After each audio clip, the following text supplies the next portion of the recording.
Welcome in Piedmont University Athletics on YouTube. I'm Brett Loftus here, riding solo today on this Saturday afternoon matchup here at the Milk Jug between your Piedmont Lions and the visiting Berry College Vikings. Going through the starting nine here, we'll start with Berry first. Leading off, Jack Poist. He's playing left field. Batting second and playing shortstop, Dalton Smith. Batting third and playing third, Spence Johns. Batting cleanup and playing second, John Dimiglio. Batting fifth and playing first, Wesley Wade. Batting sixth and behind the plate, Andrew Pendleton.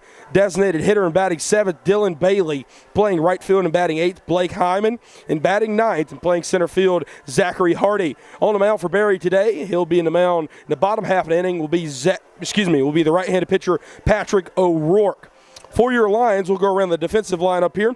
James Whitmer at first, Braden Brooks at second, Scott Lyon at short, Kyle Carlson at third, Alex Gonzalez is going to be in left, Carter Balstadt in center, Cole Ellis in right field as he rejoins the Lions starting nine today after he's been dealing with some injuries. So glad to have the freshman sensation back out there in right field. Peyton Irvin's going to be on the mound today for your Lions, and Tyler Nelson behind the dish. P1 this season thus far, 0-1, but it doesn't really reflect how good he's been. 3.46 ERA to 2 starts, 13 innings pitched, only giving up 9 hits, 16 strikeouts comparative to 2 walks. P1 has been incredible this year.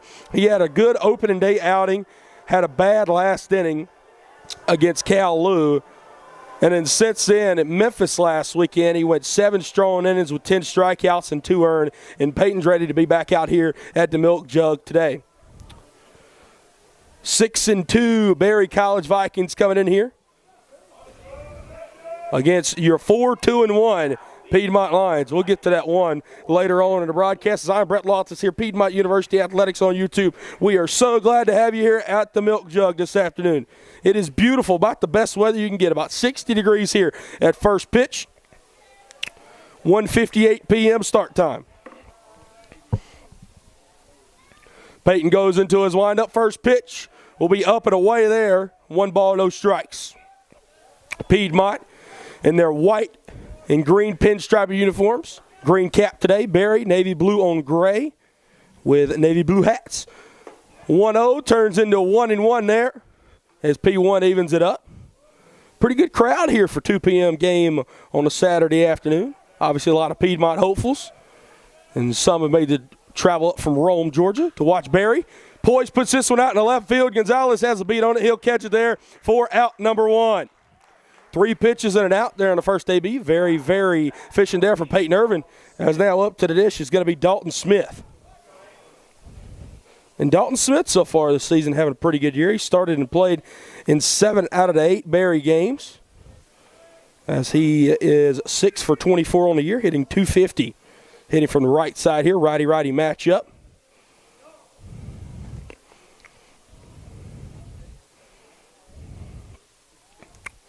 First pitch on the way. This will sit to the right side infield. What a play there from James Whitmer. Lays out for that one. Put that one in an L3 in your scoring book for out number 2. Now stepping up to the dish, it's going to be the third baseman, senior Spence Johns. Spence Johns, he's going to hit from the left side here. Johns is the only player in the Berry lineup to start and play in all 8 ball games. No surprise, he's hitting in the 3-hole today. He's got 12 hits, second on the team thus far for Berry. He also has 7 RBIs and getting on base at a .486 percentage. So very good season there from the 3-hole hitter of Spence Johns. First pitch there, a ball from Peyton. 1-0 delivery on the way. That's going to be sent right back up the middle. Almost took Peyton's left foot off, and that'll be into center field and a 2-out single here in the top of the first inning. Get that one back in the infield. As Peyton will regather out there on the mound, as it'll bring up the cleanup hitter, John Dimiglio. Dimiglio, 323 hitter so far this year. He's played in all 8 of the Berry ball games, but only started in 7. As again, Berry 6-2 on the year, having a very good year thus far. Lions 4-2-1. As that tie came against Rhodes College up in Memphis last weekend. Actually, a week ago today. First pitch on the way from P1. Curveball that sits right over the heart of the plate. No balls, 1 strike here. Peyton Jr. from Habersham County. Cornelia just a town over here in Demorest. And it is looking beautiful in all of Habersham County today. A few clouds in the sky, but a pretty blue sky today. This one chopped out to the shortstop, Scott Line. He'll gather it up, throw it to first, and that'll be out number 3. Peyton gets him 1-2, and then a 2-out single there from Spence Johns. He's stranded out there, and that'll be out number 3. Going to the bottom of the first inning. Your Lions got it all tied up. Let's get the bats alive here. You're listening to Piedmont University Athletics on YouTube.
Back here at the Milk Jug, I'm Brett Loftus riding solo here today in the bottom half of the first inning. Going around the diamond here for Barry at first, it's going to be junior Wesley Wade at second. It's going to be junior John Dimiglio at short. It's going to be senior Dalton Smith. Third, senior Spence Johns. Left to right in your outfield, Jack Poist, Zachary Hardy, and Blake Hyman. Behind the plate today, it's going to be Andrew Pendleton. And then on the mound, the ace for the Barry College Vikings, Patrick O'Rourke. 2-0 this season. He's made 2 starts. He's appeared in 3 ball games. Through 12 2/3 innings, his ERA is still 0, ladies and gentlemen. Yes, you heard that correctly. 12 2/3 innings goes on the year, and his ERA is 0. He has allowed 2 runs, but neither one of those runs were earned. 15-1 strikeout to walk ratio this year, and the batting average against him is 196. So this young man has been absolutely shoving it for Barry this year, and hopefully he looks to do the same today. As Piedmont, though, Piedmont has also been very, very good at the plate the past few games, including last Sunday when they ruled Concordia Chicago 15-5 in 7 innings. So the Lions have been swinging the bats pretty well and facing potentially probably the best pitcher, one of the best pitchers they face in this young 2022 season. So a good test for both O'Rourke and the Lions offense thus far. Stepping up to the dish is going to be James Whitmer, junior first baseman this year. He's appeared in 6 games and started in 5, and he's hitting .211 thus far in the leadoff spot, .273 on base percentage. O'Rourke pitching out of the windup here. First pitch on the way to James. James takes that one low. It'll catch the bottom of the zone there. No balls, 1 strike. As Tyler Nelson is on deck, the freshman catcher and Carter Balstadt in the hole here, and that is who we will see 1, 2, 3. 0-1 on the way from O'Rourke. Again, low and in. It'll catch the zone. No balls and 2 strikes. Often see James Whitmer work behind in counts. Usually able to work back even. They're a very good leadoff hitter here for the Lions. O'Rourke gets the sign, goes back into the delivery. 0-2 on the way. James takes that one in the dirt. We'll run it to 1-2 now. Again, Barry, pretty cool uniforms. Very, almost remind you of the Atlanta Braves, just without the red to it, with the navy blue tops and the gray bottoms here. O'Rourke back on the rubber. 1-2 delivery on the way. James sends this one out to left field, down the left field line. Poist trying to make a play on it. He'll have to jog in about 7 steps, and he'll catch out number 1. Now up to the dish is going to be the backstop of Tyler Nelson.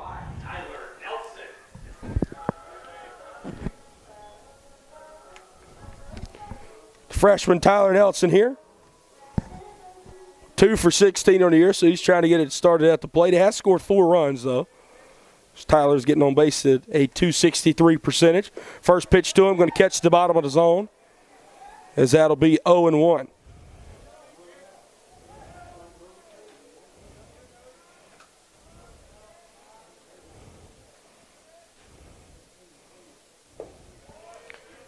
That won't catch the zone right there, as that'll even it up at 1 ball and 1 strike. Here with 1 out in the bottom of the first inning. Just ones all around here. O'Rourke goes into the windup. 1-1 on the way. Nelson takes that one right down Broadway as that'll run it to 1-2 now. Been seeing a freshman platoon deal here behind the plate for Piedmont this season. They lost their backstop last year of Kyle DeJesus. This year it's been Tyler Nelson and Jackson Randolph. 1-2 on the way. Big curveball there, just sits in his own, and that'll be a called strike number 3 and out number 2. Now stepping up to the plate, center fielder, senior Carter Balstead. And I don't think you could find a heat wave in Florida in the middle of July that's harder than Carter Balstead is right now. 464 on a year, 13 for 28.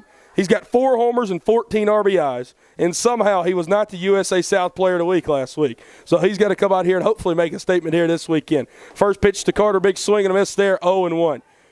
Carter hit .568, not this past week, but last week ago, with 3 homers, 3 stolen bases, and a triple. Carter had quite the week there in the green and gold. 0-1 on the way there to 2-6. He'll take that one on the outer half. No balls and 2 strikes. O'Rourke has seemed to be on cruise control thus far. Really getting that bottom part of the zone as he's getting the outer half there now. Quickly 0-2 here to Carter Balstadt. O'Rourke into the windup. Carter takes that one low, and it'll get the bottom part of the plate called. O'Rourke, 1, 2, 3, top half or bottom half of the first inning. As the Lions will take the field again to begin the second 0-0 ball game. You're listening to Piedmont University Athletics on YouTube.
Welcome back here, Piedmont University Athletics on YouTube. I'm Brett Loftus here. Top half of the second inning between your Piedmont Lions baseball team and the visiting Berry College Vikings. This is only a one-game series, supposed to be played this past Tuesday. It was postponed due to weather. So Berry is playing today, and in Piedmont, man, they are having a well of a spring break. As tomorrow, Piedmont will play host to Elizabethtown College at 6 p.m. and then a doubleheader with Elizabethtown 12 and 4 on Monday. His first pitch here, swing and a miss. This will be to the 5-0 hitter Wesley Wade, the first baseman. And then take a Tuesday off, and then Wednesday, number 5 team in the country, Adrian College, will come into Loudermilk Field at 4 p.m. 0-1 on the way there from P. That'll catch the outer half quickly, 0-2. For all the times, opponents, and all your Piedmont athletic news, head over to PiedmontLions.com. 5, 6, and 7 due up here quickly to 5-0 hitter Wesley Wade behind 0-2. Here comes the delivery. Ring him up! P1 rock the baby in the cradle there for out number 1. As this will bring up now the catcher, Andrew Pendleton. As Pendleton will swing it from the left side here. Peyton pitching backwards thus far as he's working well with his curveball. As that's Peyton's first strikeout of the day, and we'll be looking there as he got 2 flyouts and a ground out to get his 3 outs there in the top of the first. 1 out here, top of the second, delivery to Pendleton. Looks like we're at medieval times there with that swing of a sword. 0-1 now. Defense playing straight up here. Actually, outfield's playing bag. Never mind, that one gets sent out to second base. Braden Brooks, he'll throw it over to first. Quickly, 2 outs here in the top of the second inning is now stepping up to the dish. Is going to be the designated hitter of Dylan Bailey.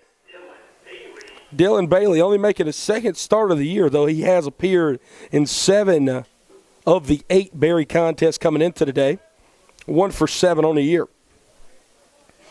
Bailey, the designated hitter today, swinging it from the right side.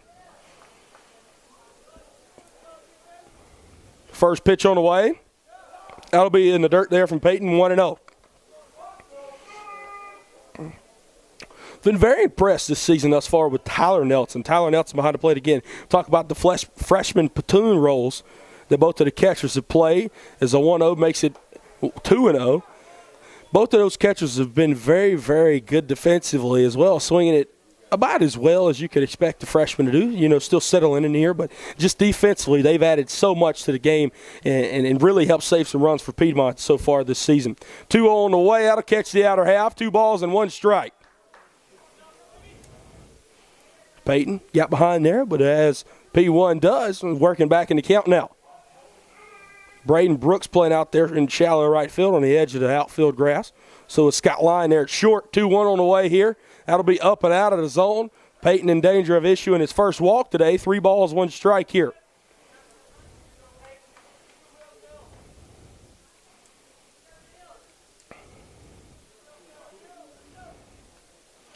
Bailey has drawn 2 walks this season thus far. 3-1 on the way. Looked like they caught the outer half, but they'll say it wasn't a 5-pitch walk there to Bailey. And now with 2 outs, stepping up to the dish, the right fielder of Blake Hyman. Blake Hyman, he's having a good year thus far. 2 starts, 6 games played, as he's 5 for 13 on the year.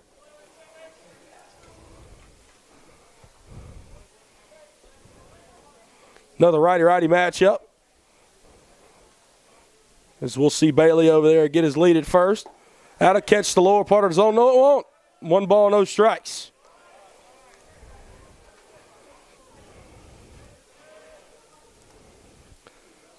I think Peyton's probably wondering the same thing the rest of us are. Where did that one miss? As well as the 5th one he threw there to Bailey over there on first. But nonetheless, got a battle back here with 2 outs. 1-0 delivery on the way. This was chopped down to third. Backhanded play. Kyle Carlson follows a strike across the infield for out number 3.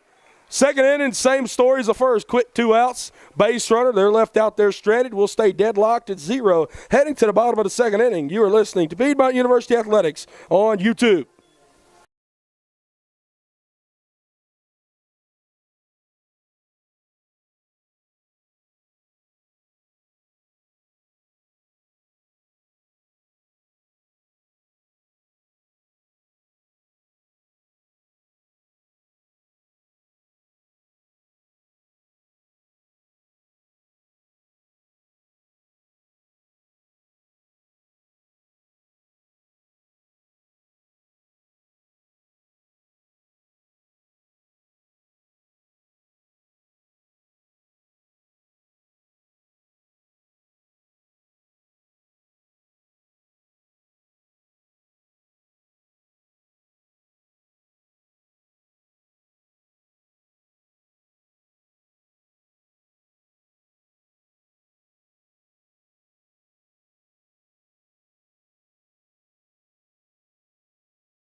Welcome back, Piedmont University Athletics on YouTube. Brett Loftus here, riding solo today. Bottom of the second inning is due up here for the Lions. It's going to be 4, 5, and 6.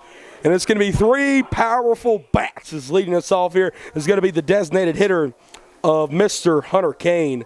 Hunter Kane this season, he's already got 3 bombs of himself. As all the homers that Piedmont has hit this season is between 3, 4, 5, and 6 in the lineup.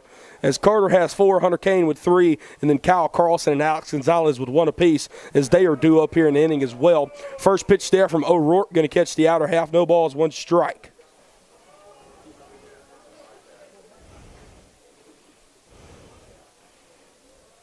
O'Rourke 0-1 on the way here. That'll catch the outer half again. No balls, 2 strikes. Patrick O'Rourke thus far He's really pounding the strike zone, as this is the third of the four Piedmont batters that he's faced. He's gotten ahead 0-2. 0-2 on the way yet again. That's off the plate. A waste pitch there. 1 ball, 2 strikes. Sun is really beaten down here on the milk jug today. As obviously at a 2 p.m. start time, you expect that. But it is really, really shining today. Get your sunglasses out if you're in Demers, GA. 1-2 on the way. Hunter Kane sends that one to left field. So that'll be the first hit of the ball game there for Piedmont. Leadoff single here in the bottom of the second inning. And that's going to set up one of the very best freshmen we've seen here at Piedmont in a while, Kyle Carlson. I don't think you could hardly swing the stick better as a freshman if you wanted to. It's Kyle Carlson. He started and played in all 7 of the Lions contests. 393 thus far with a homer and 6 RBIs. I mean, this guy is special. And, you know, I bragged on him a lot there in the first series we saw a couple weekends back. But he has just, on the road trip to Oglethorpe and the road trip to Memphis back last weekend, he just continued doing his thing. 1-0 count now as that's going to be in and off of the plate. Carlson, also an incredible defender there defensively. As they'll play Kyle back a little bit in left and center, probably playing him about 15, 20 steps in from the wall. 1-0 on the way. Kyle sends that one straight up. He got under that one. Middle infielder's getting under it. Dalton Smith, the shortstop, will get his nose under it, and he'll catch it there for out number 1. So now with 1 out, still Hunter Kane standing over there on first. This is going to bring up the powerful right-handed bat of Alex Gonzalez. Alex, despite he's only 2 for 20 on the year, but he's reaching on base at 424. So Kyle is got about almost a 50-50 chance, if not about a 60 or about a 40-60 chance of reaching base versus getting out every time he steps up to the dish. First pitch to Kyle, swung out into left field. That'll be another single there. Hunter Kane will move up a bag. As now Alex Gonzalez with his 3rd hit of the year. Maybe some home cooking here for the Lions. As now with 1 out, runners on first and second. Another freshman phenom. So glad to have this young man back in the lineup today, Mr. Cole Ellis. And it is good for us to have him back in the lineup here, as this walk-up song is Good For You by Olivia Rodrigo, picked by some of the upperclassmen here. But Cole, he was absolutely tearing it up the first weekend. Then Cole suffered an injury, 4 for 9 in the first 3 games for Piedmont, as that is going to be at a 444 rate. And now we'll see Cole back in the lineup today. First pitch to him, that's going to be low and in the dirt. Hunter Kane got about halfway down the baseline there, as he'll have to scoot on back up to second. As 1 out here, double play possibility with Gonzalez on first and Hunter Kane out there on second. O'Rourke giving up 2 hits here, both in this inning, to Kane and Gonzalez. Now a 1-0 count here to Cole Ellis. Delivery on the way from O'Rourke. That one almost hits Cole. He has to scoot out of the way of that one. 2 balls and no strikes. Clouds are starting to come out a little bit as well, but the sun is finding a way through them. Almost how a good running back finds its way through an offensive line. It's kind of what the sun's doing right now with the Clouds here in Demers, GA. O'Rourke looks in for the sign. He'll come set 2-0. Cole takes that one off the plate, 3-0 now. And it's good to see we're still giving out the signs here at the Division III level. I don't know if many of our viewers and our watchers have saw Vanderbilt is going to a different type of thing this year with the electronic wristband giving out the signs. I'm more of an old-fashioned guy myself. I just like to look in there and see the signs given out. O'Rourke comes set, 3-0 delivery. That's right down Broadway. That was a hard red light there for Cole, as he's got 3 balls, 1 strike here, 1 out here in the home half of the second. The Lions have a very good chance to bring their first, maybe 2 runners across here in the ball game. Cole almost all the way at the back of the box here. Got his back foot on that back chalk line in the right-handed batter's box. They'll check Kane back at second. They're just trying to keep him close. I don't think Hunter's going to be running. 3 balls, 1 strike here.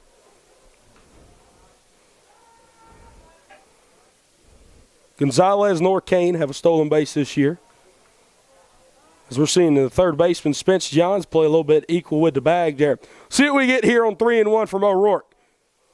Cole sends this one back up the middle, might turn 2, 6, steps on the bag, 3, a 6-3 double play to end the inning. As Cole got that one off the knob, So after a leadoff single from Hunter Kane, then a pop out from Kyle Carlson, and another single from Alex Gonzalez, we get a 6-3 double play to end the bottom half of the second inning. You're listening to Piedmont University Athletics on YouTube.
Piedmont Ace P1 going to start now his third inning of work here in the top of the third inning. He'll have to face 9-1-2 for Barry as that's who's due up here.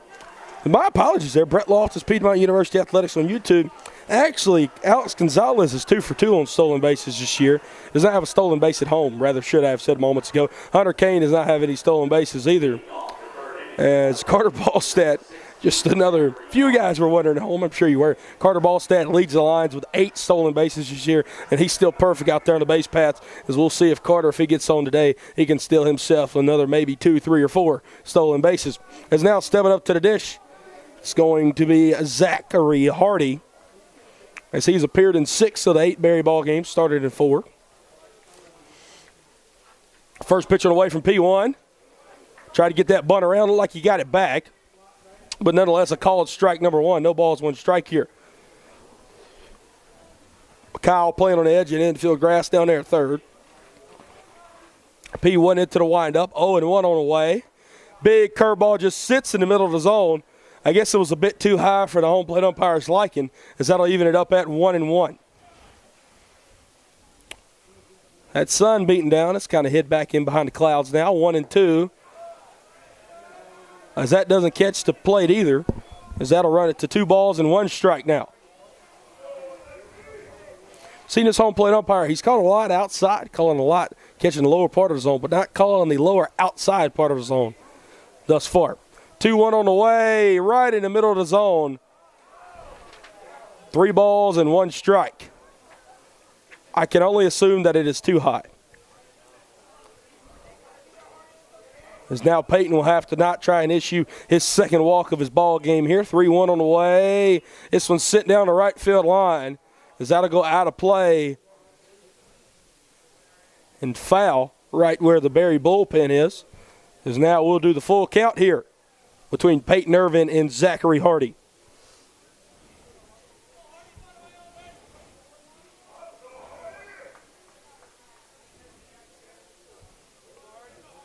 Righty-righty matchup.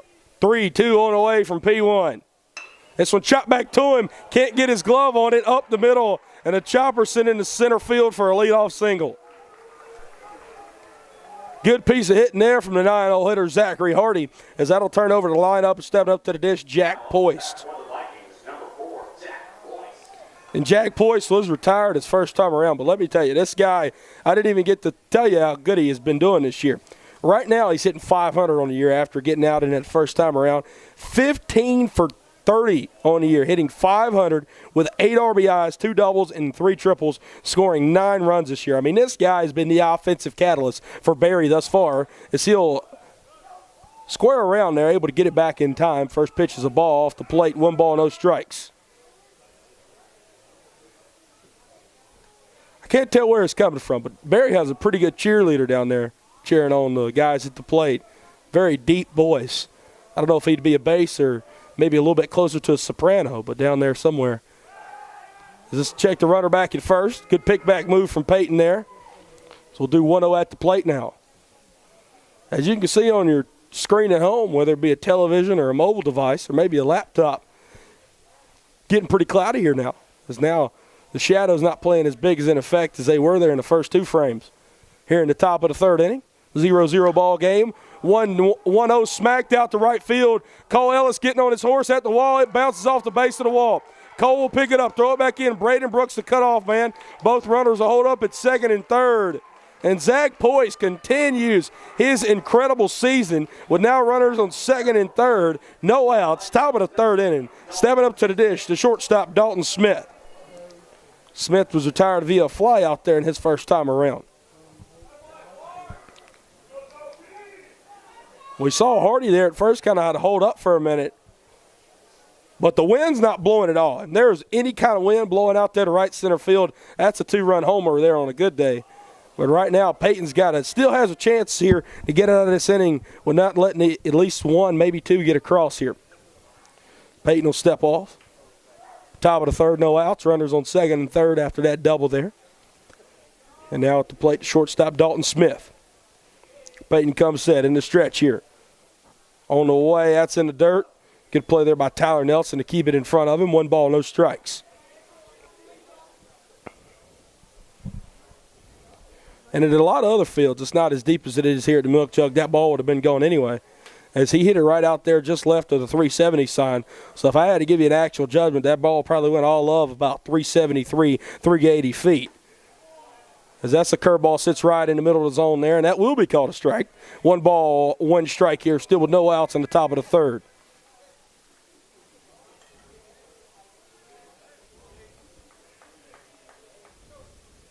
Peyton will look in for the sign.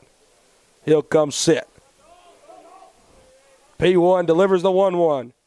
That's up and out of the zone there. That turns it to 2-1 now. Here with Irvin versus Smith. You could just about afford to give up a walk before you could have pop out in the outfield here. Try to keep that runner there at third.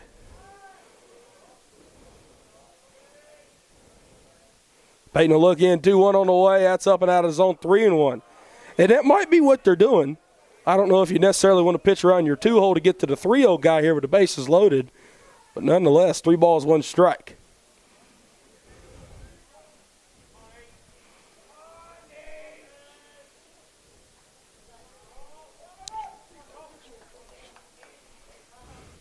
Peyton will come set. 3-1 on the way. This one's chopped up and out of the zone there. In the best case scenario here would be a strikeout. Now we got a chance. 3 balls, 2 strikes here, no outs. P's only got 1 strikeout thus far today. Let's see if the ace can get his second here in the top of the third inning. You know what I said about needing your sunglasses? You can go ahead and take those off here in Demers, PA. It's getting really cloudy here. Full count delivery from P1.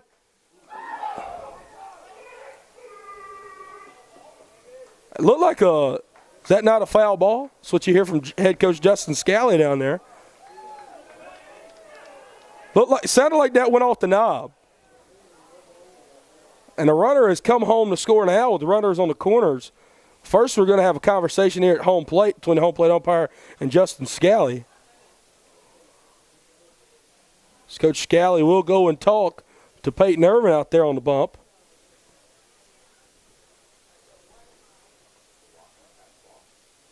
I'm not really sure what happened there. It obviously hit something.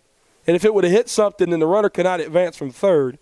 But nonetheless, they'll say it's a walk and a pass ball. So that puts Smith on at first. That brought Hardy home from third. So that makes it a 1-0 ball game. Still with no outs and runners on the corners. You guys can go back at home and see if you could hear something on your broadcast there. But it sounded like it hit something up here. That'll be the home plate umpire signals. That's the first Mound Visit here. Just a bit perplexed here in the top of the third inning. Maybe my ears deceived me, but I thought I heard that hit something. Nonetheless, Peyton will come sit here. So he'll face Spence Johns. That'll be low. 1 ball, no strikes. Runners on the corners here. No outs in the top of the third. One across there from that pass ball. At least that's what we'll call it for now. We'll make it a 1-0 ball game for Berry. So they have 1 run on 3 hits, no errors thus far. Piedmont, no runs on 2 hits, no errors. This one's sitting down the left field line. Will it stay in fair territory? It will not. And it'll go actually hit off the light pole and come back in to playable territory. As we'll see somebody from inside the Piedmont bullpen come out and get that one. Looks like the freshman right-handed arm of Braden Sims. He'll throw that one back in. Now 1 ball, 1 strike here, no outs. Runners on the corners. Righty-lefty matchup here between Peyton and Spence Johns, the third baseman there for Berry. He did get a single his first time around, 1 for 1 today. So he got the first hit of the ball game there in the top of the first. As Peyton will toe back on the rubber here. A double play would surrender a run, but it'd also get 2 big outs here. 1-1 on the way. This one sent out to right center field, or that could happen. Getting to it is Carter, Balstadt. Carter will just gather it and throw it back in, and a sac fly and an RBI. As scoring from third is going to be Jack Poist. So now with 1 out, Hardy and Poist come around to score here for Berry. Dalton Smith standing on first. Spence Johns with that sac fly and RBI. That'll bring up to second baseman John Dimiglio. As Dimiglio is retired to in the top half of the first inning. 2-0 ball game now. Berry leads here. As they got a pass ball and then a sac fly and an RBI. That's how they brought home their 2 runs thus far. Both here in the top of the third inning. Peyton will come set now. Double play gets you out of the inning. Swing and a miss there from Dimiglio. No balls, 1 strike.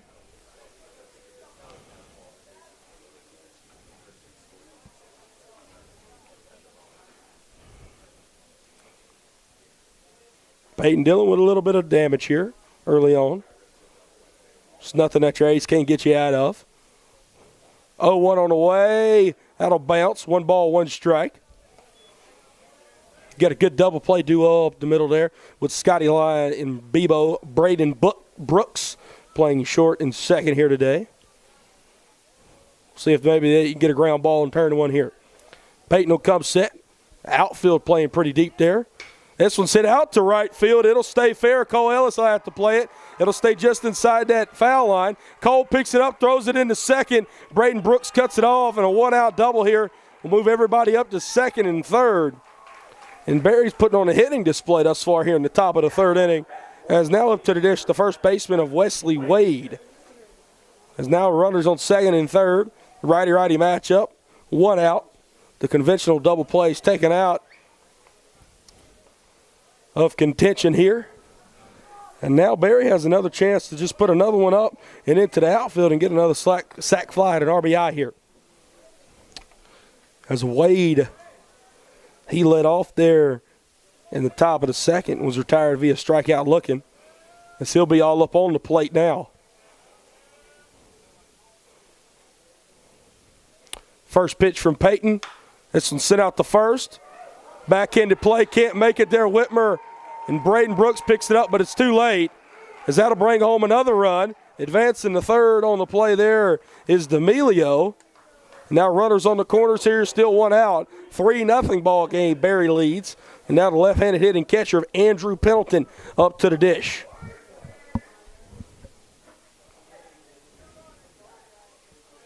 And at some point, you just got to be able to stop the bleeding there. And Peyton obviously needs the defensive help there.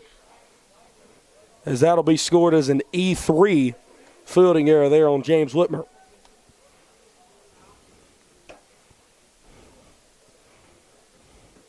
Peyton will come set here in this righty-lefty matchup. Looks like that on the bounce in the dirt there. 1 ball, no strikes. And again, you feel like if maybe Peyton can get out of this one, obviously you need some help from his defense, but you got to get out of this half inning here. Piedmont definitely can put up at least 3 runs today. So just got to stop the bleeding at 3. 1-0 on the way. This one sitting down the right field line. Pendleton got around on that one just a wee bit early as he'll even that one up at 1-1.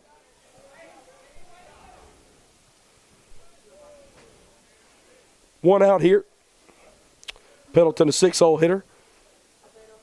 He is the 7th Berry Viking to come to the plate here in the top of the third inning. Peyton will come set on the rubber. 1-1 on the way. This one's sent out to right field again, and that one's hammered. That'll score at least one. Cole Ellis picks it up right in front of the warning track and just advances it up to second and third again. Throw gets into second. Doesn't look like Scotty Lyon can handle it. And safe at second is Andrew Pendleton as they just keep advancing them up here. Another one-out double and another RBI as that is a 4-0 ball game now. This will bring up the right-handed back, the designated hitter of Dylan Bailey.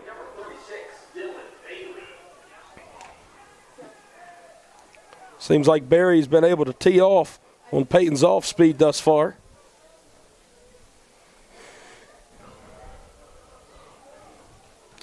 As Bailey hitting from the right side here, another righty-righty matchup. 4 runs on 5 hits, no errors here for Barry as they just keep moving around the base paths here. First pitch on the way from Peyton. It's low and away there. 1 ball, no strikes.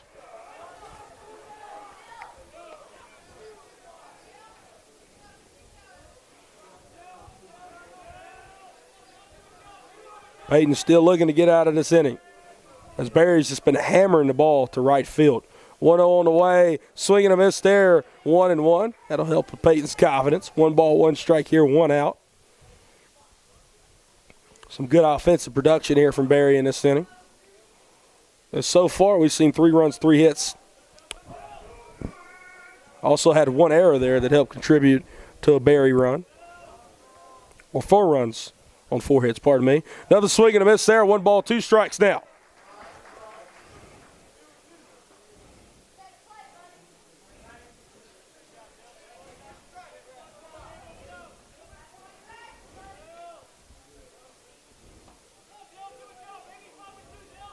Peyton looking for the sign. Runners on second and third here, only 1 away. He'll come set. 1-2 on the way. Will not catch the outer half, even it up at 2 balls and 2 strikes now. Peyton just really got a battle here.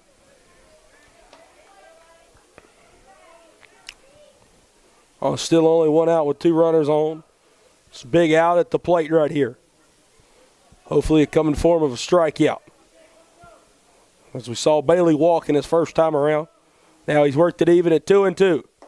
Outer half, ring him up. Big pitch there from Peyton Irvin to get out number 2. That is now up to the dish. We'll see the right fielder, Blake Hyman. Blake Hyman, the 9th Barry Viking to come up to the dish this inning. Is Zachary Hardy, the 9-hole hitter, the center fielder who led us off, is standing on deck. Peyton will come set. Trying to leave 2 runners stranded here. 2 outs, top of the third. Big breaking ball there. Does not catch the top of the zone. 1 ball, no strikes here.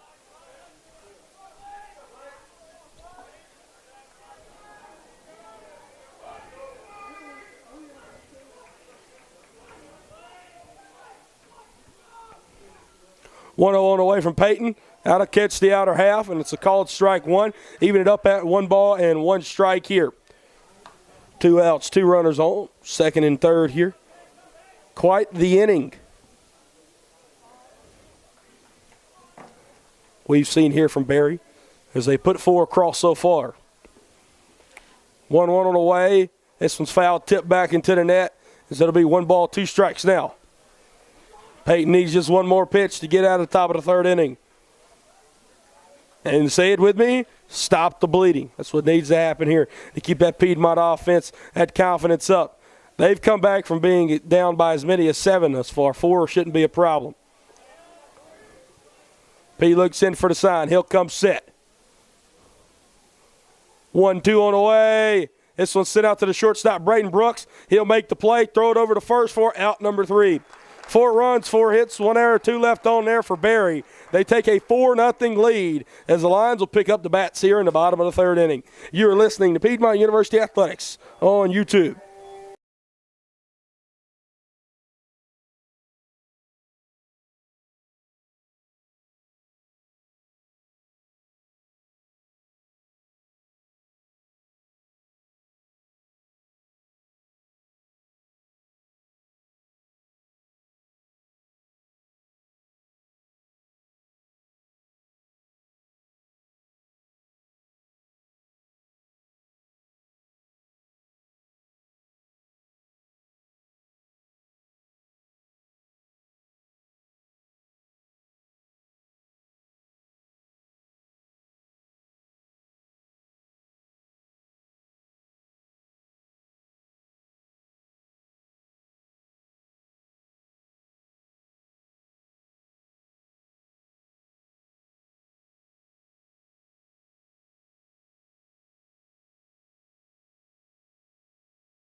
Brett Loftus, Piedmont University Athletics on YouTube. Lions trail 4-0 here in the bottom of the third inning to the visiting Berry College Vikings from just right down the road there in Rome, Georgia.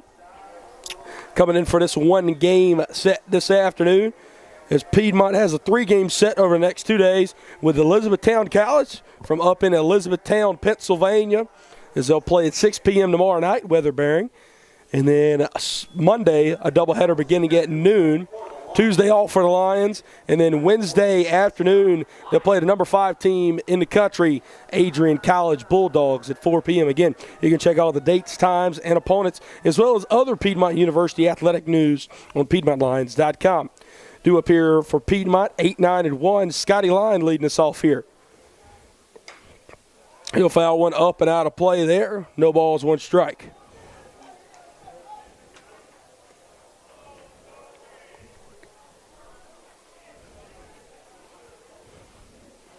Kyle York has began to throw out there in the Piedmont bullpen. Junior right-hander, 0-1 to Scott. That'll be up and out of the zone, evened up at 1-1 here. And that sunshine has disappeared, man, as the skies turned a bit gray here in Piedmont University's campus. As we got a 40% chance of rain beginning at 6. But hopefully the ball game will be at conclusion or near conclusion by that time. So hopefully the rain can hold off here. 2 balls, 1 strike here to Scott Lyon. O'Rourke comes set in his third inning of work out there. 2-1 delivery. Scott sends this one up to shoot. It'll be towards the right side of the infield. Catcher and first baseman call each other off, and instead it'll be the first baseman, Wesley Wade, who will catch it in foul territory about 10 feet down the first base line for out number 1. Now up to the dish, the second baseman, Braden Bebo Brooks. As Bebo started 2 games, played in 3. As he started 2 of the 3 games last weekend up in Memphis. Bebo's 3 for 6 on the season thus far with 2 RBIs. Having quite the season there at a sophomore. As Brooks will have to face a man on cruise control right now, Patrick O'Rourke. So he takes a while to go into the windup. He finally does. Braden chops this one out to the shortstop, Dalton Smith. Smith comes set, throws it to first for out number 2. So quickly 2 outs in the Piedmont lineup. Piedmont lineup turns over here, pardon me there. As coming up to the dish, James Whitmer. Whit 0 for 1 today as he led us off there in the bottom of the first with a fly out to left field. That's James. Now his second time around here. Second time through the Piedmont order. Now the Lions know the strike zone. Maybe they can get something cooking offensively. First pitch to James. All-speed pitch like a curveball. Just sits in the zone there from O'Rourke. No balls, 1 strike.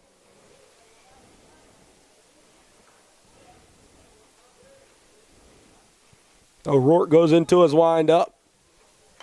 James foul tips this one back into the net. And yet again, Patrick O'Rourke gets ahead quickly, 0-2.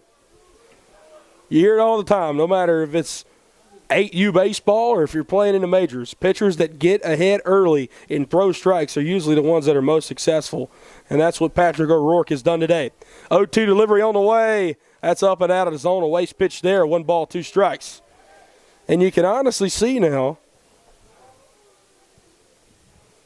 through 2 2/3 here in this game and 12 2/3 coming in on the seasons. So what is that, 15 1/3 on the year? He still has a 0 ERA. 1-2 on the way from O'Rourke. Swing and a miss there from James Whitmer. That'll be the 3rd strikeout of the ball game there for O'Rourke, and that'll be the 3rd out here in the bottom of the 3rd inning. Lions go down 1-2-3. Berry leads 4-0 heading into the top of the 4th inning. You're listening to Piedmont University Athletics on YouTube.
Piedmont University Athletics on YouTube. I'm Brett Loftus here. Peyton Irvin going to be back out there on the ball here in the top of the fourth inning for Piedmont.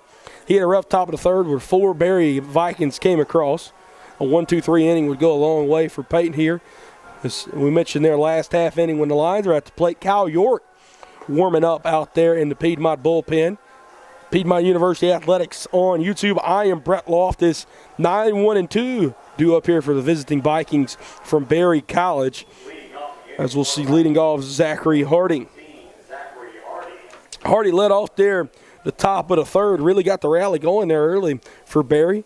So he led off with a single as he was able to come across and score the first Berry run of the day. The first of 4 thus far. Peyton will come set into his windup here. Hardy, act like he wants to put one down. He'll get it back.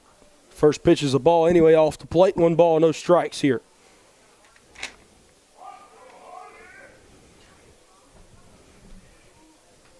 This was chopped out to the shortstop, Scotty Lyon. Makes a good play, throws it to first. That'll beat Hardy by half a step there. Good hustle down the line. Better throw there from Scotty Lyon for out number 1. Turns the lineup back over here. Is stepping up to the dish. It's going to be Jack Poist. Jack Poist. I don't – this is incredible what this young man is doing this year. 1 for 2 on the day thus far. He's hitting .516 thus far this season. He's hitting .500 against right-handed pitching, .667 against left-handed pitching. The young man is just absolutely ripping anything he sees as he sends that one out to left center field right there. Gonzalez able to make a play on that one, though, and that'll be out number 2. So Jack Poist right now, his batting average moves back down to .500 on the year. Goodness gracious, he is tearing the ball up. Dalton Smith up to the dish now here with 2 outs. Peyton working efficiently thus far out there on the mound for the Lions. Just revisiting Jack Poist. It's an impressive start to the year for him. 16 for 32. 16 for 32. And this is the 9th game of the year for Berry. It's just so impressive to me. Big curveball there, just sits right down the middle. No balls, 1 strike here. Like I said, at the top of this inning. Very quick inning for Peyton would more than likely keep him out there for the 5th. 0-1 on the way. This one sent out to center field. Looks like we'll have it. Carter Balstead gets under it for out number 3. A quick 1-2-3 inning, an 8-pitch inning there from Peyton Irvin. Heading to the bottom of the 4th. What do you say we get the bats going here? You're listening to Piedmont University Athletics on YouTube.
Welcome back here, Piedmont University Athletics on YouTube. I'm Brett Loftus here at Loudermilk Field on another diamond, though, up in Raleigh, North Carolina at the Grand Slam Triangle Tournament. Your Piedmont softball team, 3-1 thus far up there in that tournament. They went 2-0 yesterday.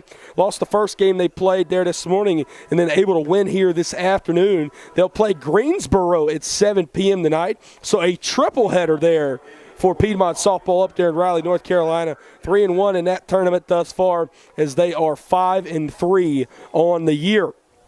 Stepping up to the dish, it'll be 2, 3, and 4 due up here for Piedmont. Tyler Nelson will lead us off. He's 0 for 1 with a strikeout looking in his first time around. Patrick O'Rourke, again, as we mentioned there earlier, on cruise control thus far. See if the Lions can rattle him a bit here. As Nelson sends that one out to center field, and a sliding grab there from Zachary Hardy. 1 pitch, 1 out. As Nelly got a good piece of wood on that, or a good piece of metal, should I say, on that one. but he'll be retired there for out number 1. Stepping up to the dish now, there's a man who's going to get a rally started. It's right here in the green and gold. It's stepping up to the dish, Carter Balstead. Carter was 0 for 1 with a strikeout looking there his first time around.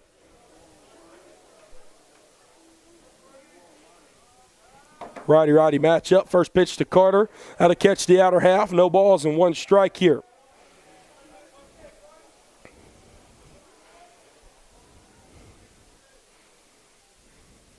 O'Rourke, he'll come set, goes into the windup. The 0-1 delivery on the way.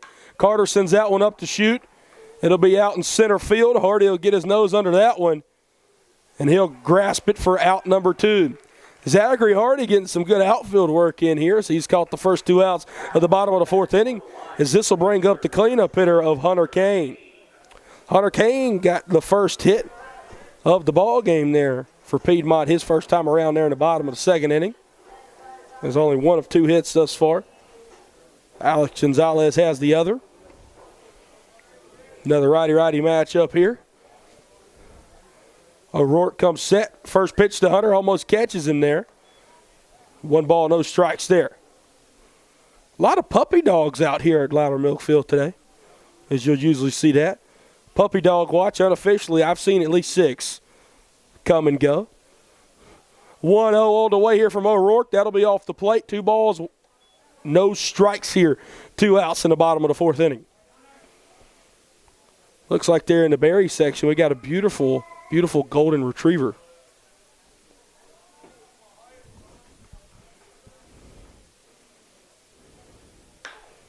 This was chopped down to third. Can I make the play there? Spence Johns. And Hunter Kane, he's reached base twice. I don't know if we'll count that as an E5 or a hit, but nonetheless, that'll bring up Kyle Carlson. Kyle was retired his first time around via flyout.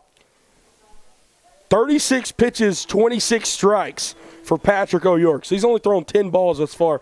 I mean, this young man is doing work out there on the mound thus far. Patrick O'Rourke, a junior right-hander from Alpharetta, attended Pencrest Academy. And, man, he's keeping his perfect season thus far with that 0 ERA. Came into the ballgame with, still has it intact. Swing and a miss there from Kyle on the first pitch. No balls, 1 strike.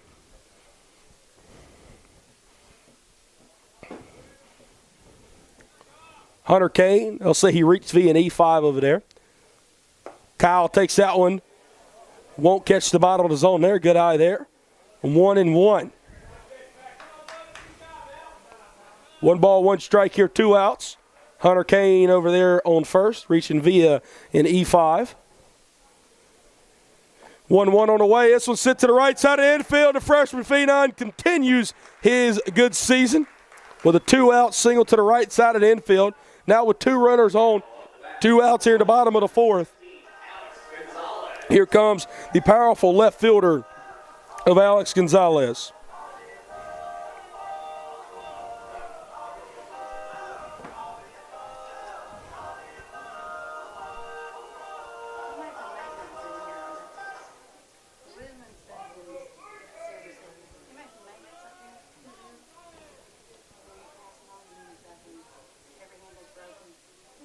Runners on first and second here. 2 outs. Alex Gonzalez up. He'll take a first pitch strike there on the outer half, 0-1.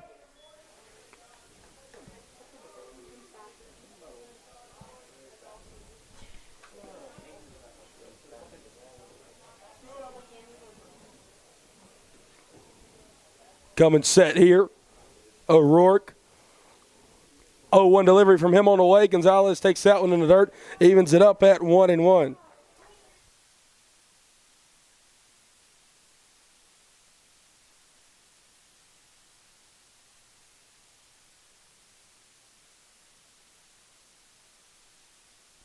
Sorry there for the technical difficulties. Think we got you guys back now. 1 ball, 1 strike here with 2 outs.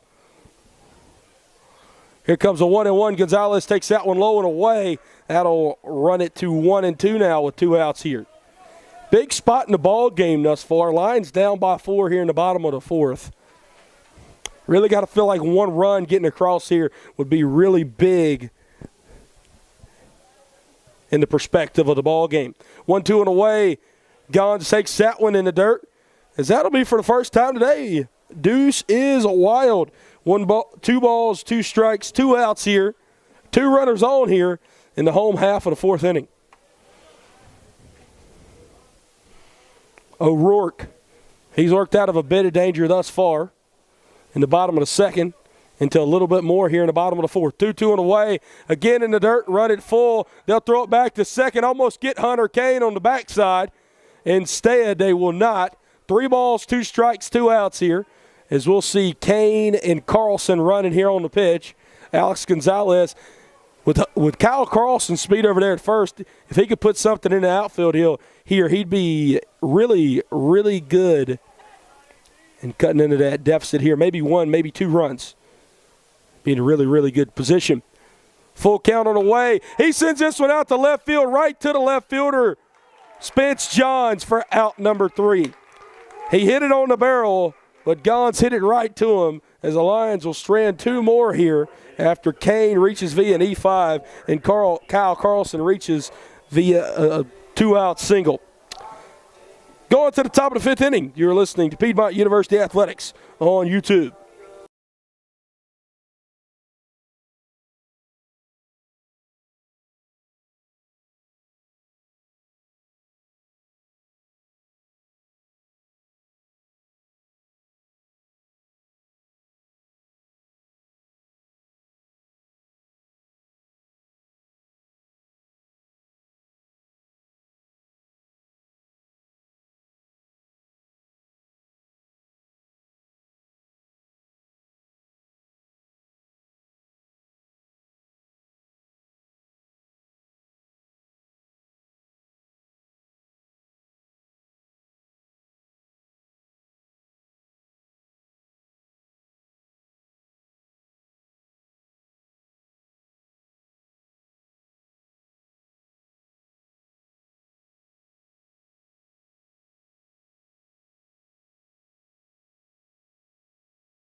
Brett Loftus, Piedmont University Athletics on YouTube. P1, Peyton Irvin back out there on the bump here to begin the top half of the 5th inning, as it'll be the heart of the lineup here for Berry, 3-4-5. As leading us off, it's going to be the third baseman, Spence Johns, as he's 1 for 1 on the day, including a sac fly and an RBI there from him in that big top of the 3rd inning from Berry, in which they brought 4 across. First pitch from Peyton is going to be off the plate there, 1 ball, no strikes. Irvin thus far, he's been very good besides that top of the 4th inning when 4 runners came across there for Berry. He's hung zeros in every other inning. As Peyton will step off the rubber there, reconvene. He'll do it yet again. Not sure if we're getting a cross-up of signals or what's going on here. Peyton will come set. 1-0 on the way. Look like that caught the outer half to the left-handed hitting Johns. It will not. 2 balls, no strikes here.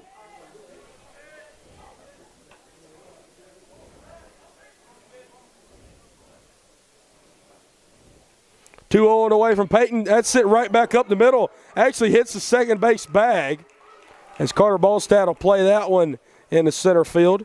Johns will go about halfway between first and second. Carter walks this one back into the infield. That is a leadoff single. Now up to the dish. John Dimiglio stepping up to the dish.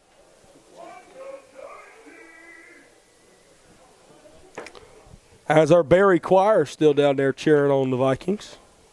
It's a solo choir, but nonetheless, a little solo act. So I don't know if you can hear him in the background here on Piedmont University Athletics on YouTube. Quite the Paston Vikings fan. We'll see Dimiglio square around the bunt. He'll chop one back to Peyton. Peyton will look to second. Instead, he'll go to first for out number 1. So a sacrifice bunt here to advance Johns up to second. And this will bring up the 5-0 hitter to first baseman, Wesley Wade. Wesley Wade 0 for 2 this afternoon. So he has a strikeout looking and then reached via an E3, an E3 there his last time up by James Whitmer.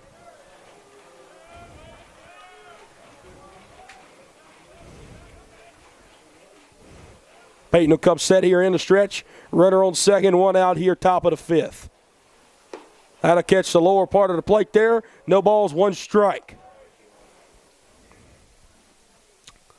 And again, if you were all running at home, top of the fifth inning, this will be half of the ball game played here after the top of the fifth. So hopefully the rain does not come.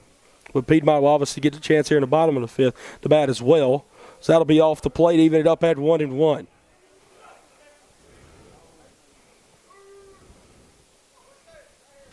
Four nothing ball game. All four of the Berry runs coming there in the top of the third inning. Peyton trying to keep it that way. One ball, one strike, one out here. One runner on second in the top of the fifth. P looks back to second twice, delivers the 1-1. Good pitch there to get a swing and a miss as he'll get ahead now 1-2 here in front of Wesley Wade, the Berry first baseman.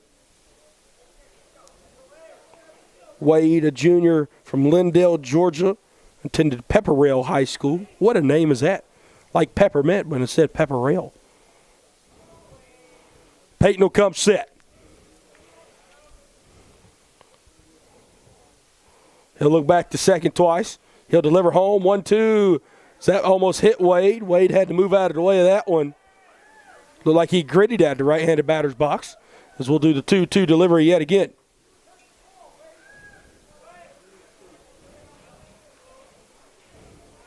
The catcher, Andrew Pendleton, stands on deck here. Peyton will look in. He'll get the sign from Nelson and come set. He'll look back to second only once. This time 2-2 on the way.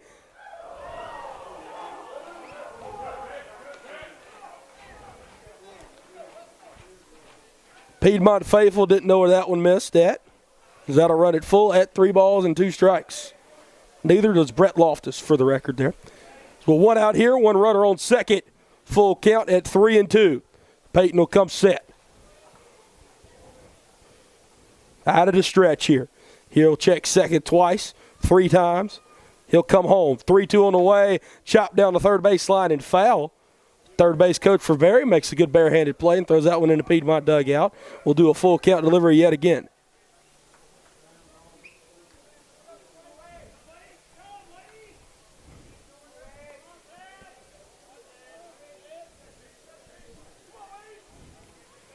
Peyton still looking in here.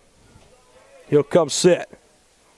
Taking his time out there in the stretch. 3-2 on the way. Chop down the third base line. That one's hit a lot harder. Still left of the bag and foul. As we'll have to do the full count yet again. The third base coach for Berry could not make the barehanded play that time. So we'll see Hudson Troxel, sophomore outfielder. He'll trot all the way down the left field line and go get that foul ball there. As Peyton will look in and come set yet again. Full count delivery for the third time here. Swing and a miss there. Finally got him for out number 2. So now with 2 outs here in the top of the 5th inning, runner on second, stepping up the left-handed hitting catcher of Andrew Pendleton. Pendleton, he kept it moving there in the top of the 3rd as he also had an RBI double. He's 1 for 2 on the day. So this Berry team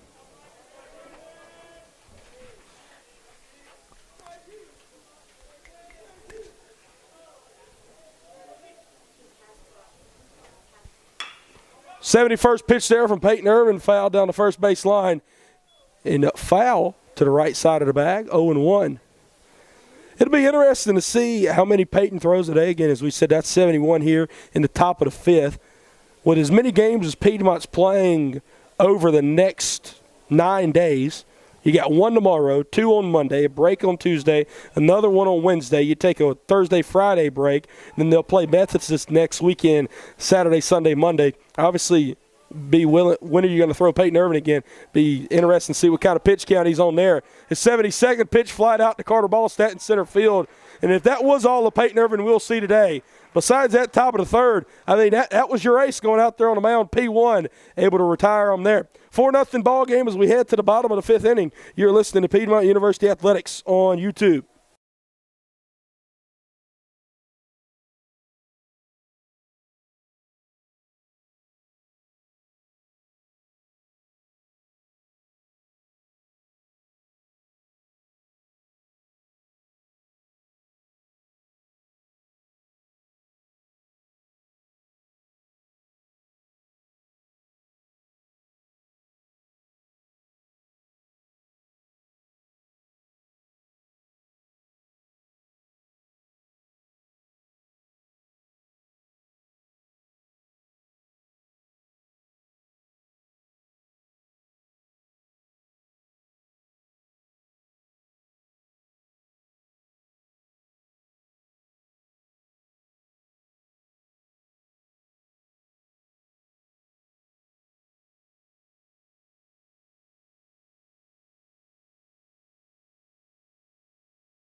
Brett Loftus, Piedmont University Athletics on YouTube. As due up here is 7, 8, 9, the bottom three here in the Piedmont lineup. Still good batch of hitters here. Is leading us off the freshman phenom of Cole Ellis. He hit one off the knob his first time around up the middle and turned a 6-3 double play. As Scotty Lyon on deck and Braden Brooks in the hole here. Sends that one out to right center field. Gab, that one's going to go all the way to the wall. Cole Ellis is back, baby. He rounds first. He's going to round second. He's going to get 3 easily. Look at that. What a ball player is that Cole Ellis right there, man. It's a little Kung Fu Panda action. Let's start us a rally here in the bottom of the fifth inning. Patrick O'Rourke, he's been on cruise control, it seems like. And Cole Ellis stings one out there in the right center field. Now all you need is a fly ball to get a run home here for Piedmont.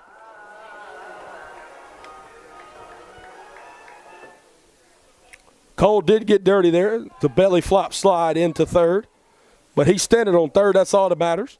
Scotty Lyon at the dish. First pitch he'll take there, catch the bottom part of the zone, 0-1.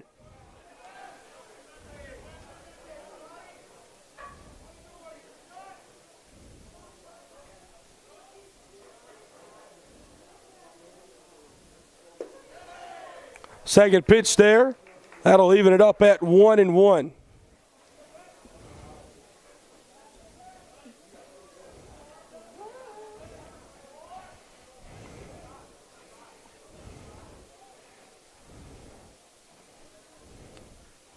This one's sent out to left field. No, shallow left field. Shortstop gets his nose under Dalton Smith. And obviously Cole Ellis will stay at third there. So with one out, stepping up to the plate, Braden Brooks. Now step to the plate for the Lions, number 30, Braden Brooks.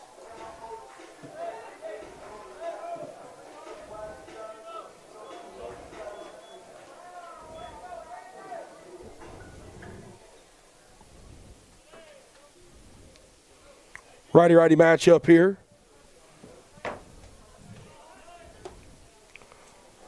There's O'Rourke into the stretch. First pitch to Brooks. Hits him. That hit Bebo right above the backside. So now with runners on the corners, the lineup will flip over here. As now up to the dish, the left-handed hitting first baseman of James Whitmer.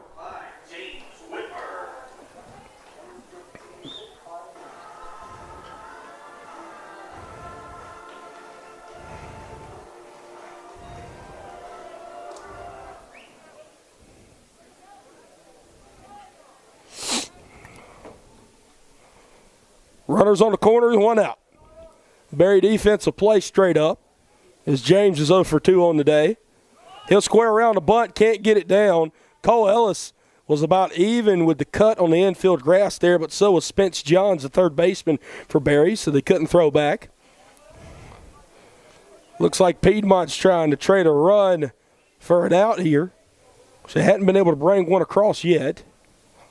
As now we have the lights on here. It's gotten so cloudy here in Demers, GA in the bottom of the fifth. O'Rourke comes set. 0-1 on the way. James squares around the bunts. It's a good one. As they'll toss it home. Trying to slide around a tag. He cannot. It's a good underhand throw there from O'Rourke to the catcher, Andrew Pendleton, for out number 2. So now on second, it's Scott Lyon. On second, Braden Brooks. On first, James Whitmer. Is now up to the dish. It's going to be the catcher, Tyler Nelson. So Cole Ellis, he thought he got around the tag. Home plate umpire and Barry disagreed. So the Lions will still be scoreless here. See if Tyler Nelson can give him a run. He'll foul that one towards the Barry dugout. 0-1 here with 2 outs. Runners on first and second. In Piedmont, they've been able to get runners on the base pass. They've just been struggling to get them across.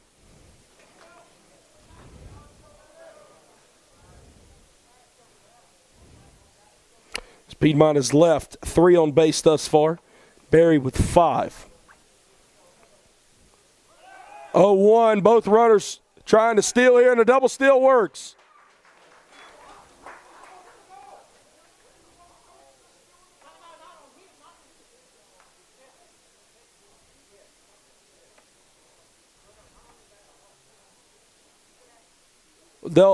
I guess they'll call it a foul tip there, so it'll be 1 and 2 at the plate.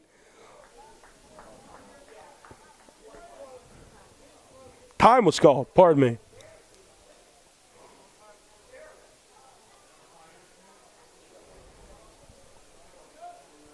So we had time called.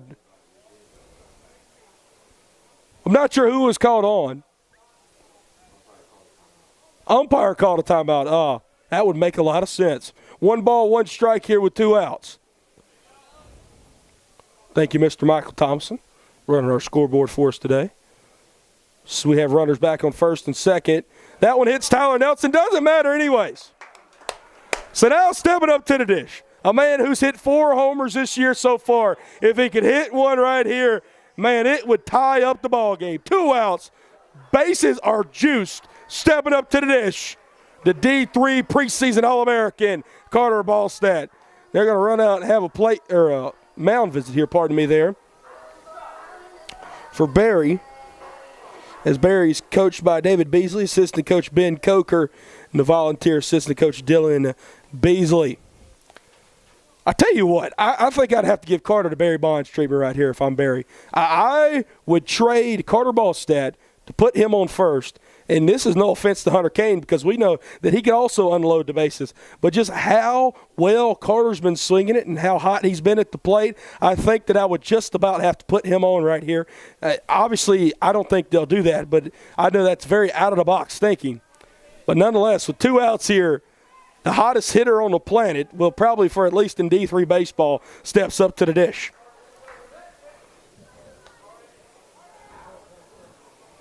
Carter is 0 for 2 today with a fly out and a strikeout looking. So maybe they know something we don't. Carter, big hack there. He's thinking what we're all thinking. Swing and a miss there. No balls, 1 strike.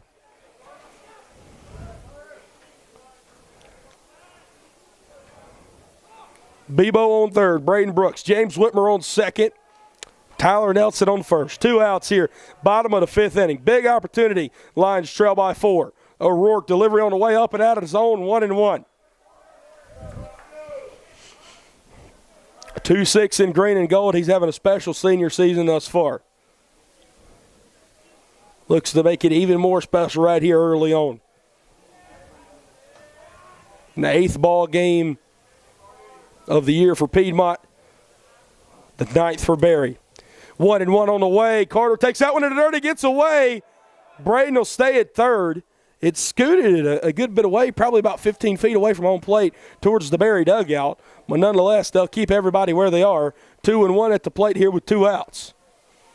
It's almost like we're playing a night game here in Demers, GA. It's 3:17 p.m., as cloudy as it is. But hopefully the good Lord will keep the rain away and we can get this one in. O'Rourke will look in. He'll get the sign here. Carter calls time. And this was time called by the batter, not the home plate umpire. So Carter will step back in. O'Rourke was taking a little bit too long for his liking. With the bases loaded, you usually see a starter like O'Rourke go back into his windup. He'll pitch here from the stretch. 2-1 on the way. Carter just got under that one, and a lot under that one. A major league pop-up to the third baseman, Spence Johns, for out number 3. That one's going to hurt in the big retrospect of things there, as that's a conclusion of 5. Lions still scoreless and still trail 4-0. You're listening to Piedmont University Athletics on YouTube.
Brett Loftus, Piedmont University Athletics on YouTube. So we just got official word up here. When we thought the home plate umpire called time there in the last half of the inning there in the bottom of the 5th for Piedmont, I actually got official word that the catcher on the follow-through there, as the catcher for Barry, Andrew Pendleton, went to throw it down to third. He hit the home plate umpire. So that's what a home plate umpire sent the runners back. Obviously both advanced anyway via hit by pitch. So nonetheless, really didn't matter in all big scheme of things, grand scheme of things, but that is what the official word is up here to the press box. No balls, 1 strike. Peyton Irvin, P1, he's going to be sitting back out there on the mound as he will face the right-handed designated hitter here of Dylan Bailey, as that'll even it up at 1-1, off-speed pitch off the plate. 7, 8, 9 due up here for P1 as he's thrown 74 pitches thus far. Again, like I said earlier, a long slate of games over spring break this upcoming week. So we'll see how long they throw P1 today. 2-1 now.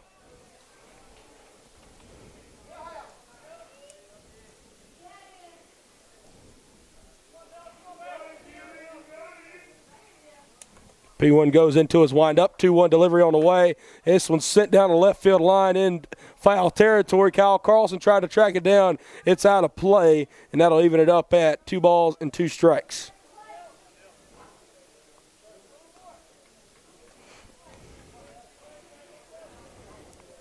And I know I sound redundant, but you got to give Peyton Irvin his credit. He's been very, very good today for the exception of that top of the 3rd inning. Give up 4 runs. It had been the only runs scored in the whole ball game as Barry's winning 4-0 thus far. Peyton will come set. 2-2 on the way. This one's sent out to shallow center field. Middle infielder's converging on it. Braden Brooks, the second baseman, he'll get under it out there in shallow center for out number 1. He's getting the leadoff guy out. Very important there. As up to the dish now, Blake Hyman. Blake Hyman, he is 0 for 2 today with 2 ground outs. So maybe we can get 3 ground outs here.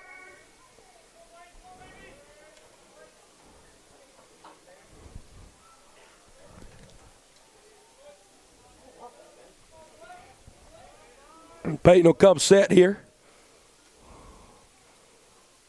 This one's sent back into the net. 0-1 here with 1 out. Top of the 6th. And ain't no sunshine till she's gone. Well, she's left because it is all cloudy here in Denver's GA. As like we said, the lights have come on, and it's 3:23 local time. Feels like we're playing a night game. 0-1 on the way here. That'll be in the dirt. Way to keep it in front of him there, Tyler Nelson. As you'll see the senior utility man, Connor Jelly, come out and give the home plate umpire some baseballs. As Connor joined me on my radio show this past week, Leaders of the Lines. Make sure you tune in that every Thursday at 2 p.m. on Z98.7 FM. So we've also had a head baseball coach, Justin Scally, on there as well. 1-1 on the way. Good pitch there from Peyton right over the heart of the plate. 1-2 now. Good off-speed pitch there.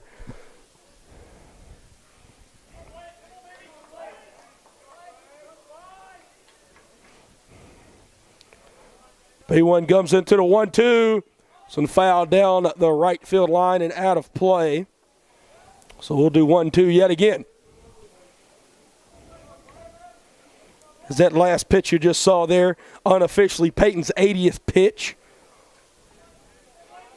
So you'd assume that's about where he's going to sit at today.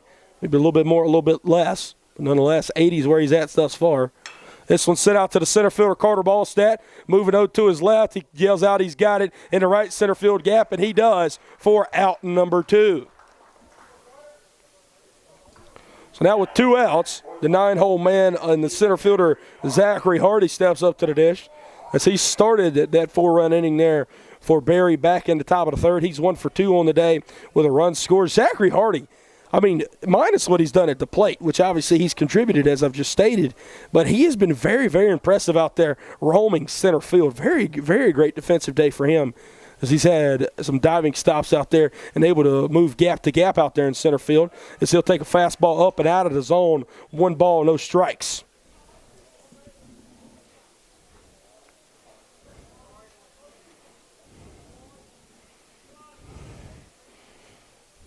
P1 into the 1-0 windup. This one chopped out to him. He'll have to chase it down. Got to make a good throw. Throws it to first, and he will be out. 1, 2, 3 inning here for Peyton Irving. What a day from the young man for Cornelia, Georgia. 83 pitches unofficially after 6. See if he comes back out for the 7th. Going to the bottom of the 6th inning. Lions trail by 4. You're listening to Piedmont University Athletics on YouTube.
Welcome back here to Piedmont University Athletics on YouTube.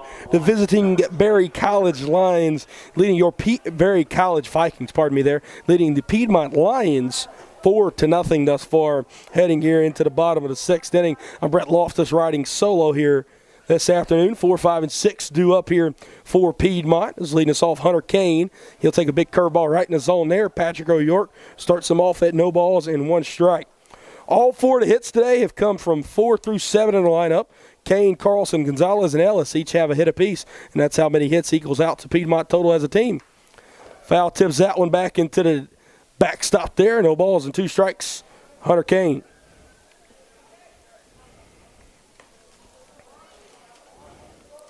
Hunter Kane, been the DH most this season. Been a pretty good one at that, as he has started actually all 8 games now, here in the 8th at the designated hitter position. Hitting .273 on the year thus far. O'Rourke goes into the windup. 0-2 on the way. Taking that one off the plate there. 1 ball, 2 strikes. The Berry faithful in the Berry dugout thought that was a strike. Happy to be called it was a ball, though. 1 ball, 2 strikes here. O'Rourke comes set into his windup. Hunter Kane able to foul tip this one up and behind us out of play, as we'll do the 1-2 yet again. Carlson and Gonzalez also due up here in the bottom of the 6th inning. Patrick O'Rourke, he's been on cruise control now, so he is now thrown 17 2/3 scoreless innings thus far to begin his 2022 season. 1-2 on the way. Up and out of play behind us yet again. We'll do 1-2 for the 3rd time.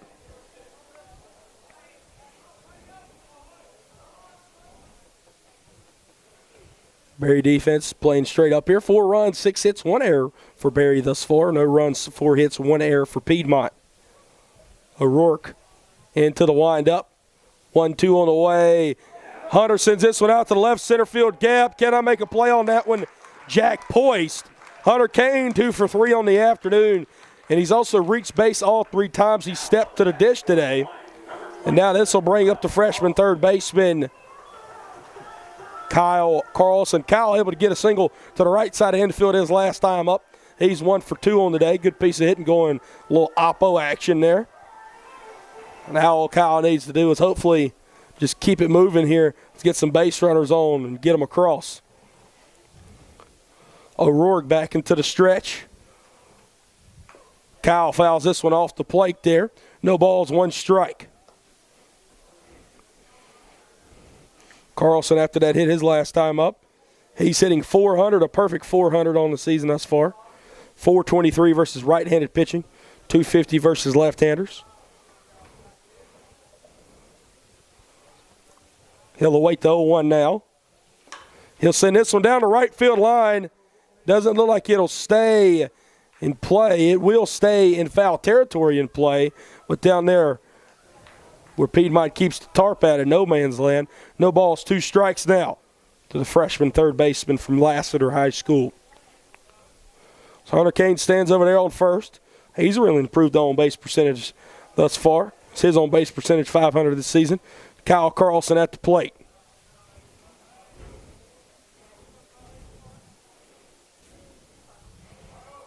Righty here. No outs. 0-2 on the way. Kyle takes that one in the dirt. 1 ball, 2 strikes now. Piedmont only has 1 extra base hit out of the 5 hits they have today. And that was that leadoff triple from Cole Ellis there to begin the bottom of the 4th.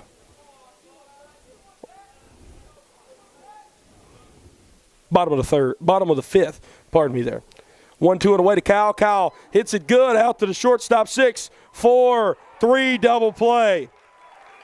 And that seemed to plague the Lions all day long. They've hit the ball hard, but hit it right to the Berry defense. So quickly a runner on first to no outs. Turns to 2 outs and up to the dish. It's going to be the right-handed powerful bat of Alex Gonzalez.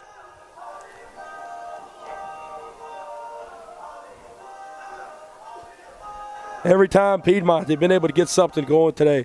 It seems like luck has not been on their side today. Hitting it right on the knob. Seems like to the Berry defense. 1 ball, no strikes now to Gonzalez. I mean, it seems like they just about going to have to win this game off of 5 solo homers at this point where we're standing out. I mean, every time they hit it in the field, Barry's making some good plays on them. Big swing and a miss there from Gons. That'll even it up at 1 ball, 1 strike here with 2 outs, nobody on.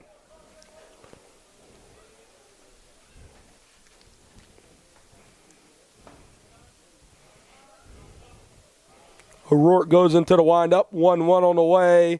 That'll be low. Good eye there from Gons. He'll work ahead now, 2 balls and 1 strike. Gonzalez 1 for 2 on today. So he has a single as well. Stung a ball in the left field his last time up. But again, as I just said, right to Jack Poist over there in left. 2-1 delivery on the way. Gons takes that one. Wow. As it'll catch the top of the zone. 2 balls, 2 strikes, 2 outs here. So it'll be the second time today. Here on February the 26th, 2022. As this game was supposed to be on Tuesday. 2-2 delivery on the way. Gonzalez, that's a major league pop-up down the third base line. Way up. Will it stay in play? It'll brush the fence there. Was not caught, so we'll do 2-2 yet again. Yeah, this game originally scheduled for Tuesday, February the 22nd, 2022. So, man, I wonder how many deuces wilds we'd have had then if we'd have played it on that day. That'd be pretty cool. Nonetheless, 2 balls, 2 strikes here, 2 outs. We'll do it yet again with Alex Gonzalez, who wears 1-6 in case you were wondering at home. In the green and gold, 5th-year graduate student, transfer from Covenant College. Led the USA South in homers last season. 2-2 on the way from O'Rourke. Gons takes that one up and out of zone. A breaking ball that O'Rourke just did not get on top of. As that'll run it full now to 3 balls, 2 strikes here with 2 outs. O'Rourke comes set. Full count delivery here. Gons, he'll get way under that one again. This will stay in play. Third baseman Spence Johns gets under it in foul territory, and he'll grab that one for out number 3. 1-2-3 yet again here for Patrick O'Rourke. Are we watching an incredible pitching performance or what? Heading to the top of the 7th, Lions still trail 4-0. You're listening to Piedmont University Athletics on YouTube.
Welcome back here, Piedmont University Athletics on YouTube. Remember when I said that Peyton Irvin might be done after the 5th? Well, now he's out here beginning his 7th inning of work. He's got 83 pitches through 6. See how far, hopefully, complete 7. We'll see how far they'll let him go on that 83 pitch count thus far, as he'll have to face the top 3 hitters in the Barry lineup. Leading us off here, Jack Poist. One will face 4 here. P1, as we mentioned, he's been incredible today. I mean, honestly, he's only given up 6 hits, and the majority of those, 4 of those, came in the top of the 3rd inning when he gave up 4 runs. I mean, Peyton he's pitched like an ace today, just one bad frame, and hey, that's baseball. As all 4 of those runs were earned, 6 hits, 2 walks, 3 strikeouts thus far. As all 3 of those hits there in the top of the 3rd were doubles as well. As Poist will send this one up to shoot out to shallow left field. Gons closing in on it. He gets his nose under it for out number 1. 1 pitch, 1 out. That's pretty good right there. As now stepping up to the dish is going to be the shortstop, Dalton Smith. I think if P could get 3 pitches on 3 outs here, he would stay in here for another inning, maybe pitch the 8th as well. As we saw Kyle York get up there in the top of the 4th. But since then, I think Kyle's just kind of had to keep it warm a little bit. Maybe even seeing some different guys get warm down there. Keep Peyton out there as long as you possibly can. It's a righty-righty matchup here. First pitch on the way. That's right down Broadway. No balls, 1 strike. It almost seems like Peyton Irvin, and we saw this from him last year a lot too, he has kind of reversed effect pitchers. The deeper he gets in the ball games, the better he almost gets. 0-1 on the way. This one's sent out to right field. Will it stay fair? It will not. So we'll do the 0-2 yet again. I think we almost had a little broadcaster's jinx there. Nonetheless, we'll do 0-2. I want to thank all of our staff for coming out here today on this Saturday to begin spring break. Mr. Dalton Mueller, Julia Gibb, Matt Kudrowski, Danielle Percival, and Troy Wyman. You're probably wondering, Brett, why aren't you mentioning Joe Garwood? Joe Garwood actually traveling back to Demers today with the women's basketball team. They lost in a heartbreaker of the semifinals last night in the USA South Conference Tournament to Southern Virginia, 62-53. P1 with the 0-2 on the way. Waste pitch there up and out of the zone. We'll do the 1-2 yet again.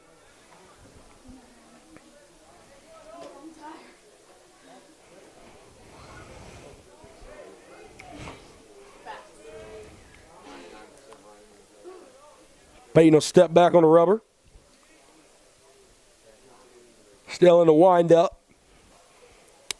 He'll go into it. 1-2 on the way. This one's hit out to Scott Lyon. It's short, and he boots it up his glove. That one goes out in the shallow center field. Carter Balstead able to play it. As that will be presumably an E6. That's what I got in my book. As now bringing up to the dish, Spence Johns, righty-lefty matchup here.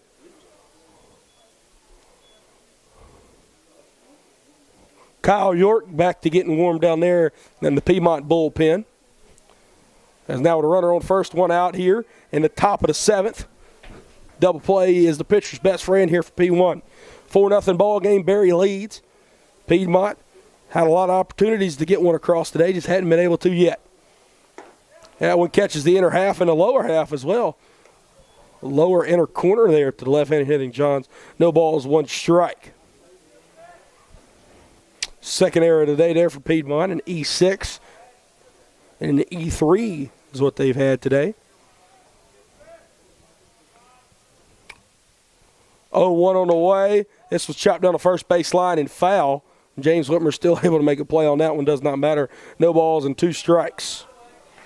Spence Johns, the man at the plate here for Barry, made the long Barry error today. Made an E5 there.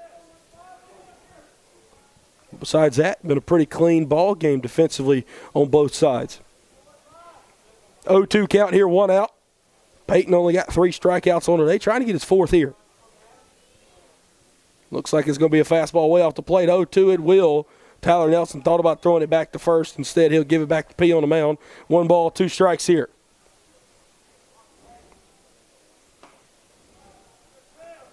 On deck here is John Dimiglio, the cleanup hitter. But right now, still got to get, you worry about Spence Johns. Peyton will come sit. 1-2 on the way. That's in the dirt. Tyler Nelson again. Cannot brag on him defensively enough. Able to keep that one in front of him. As we'll do it 2-2 now.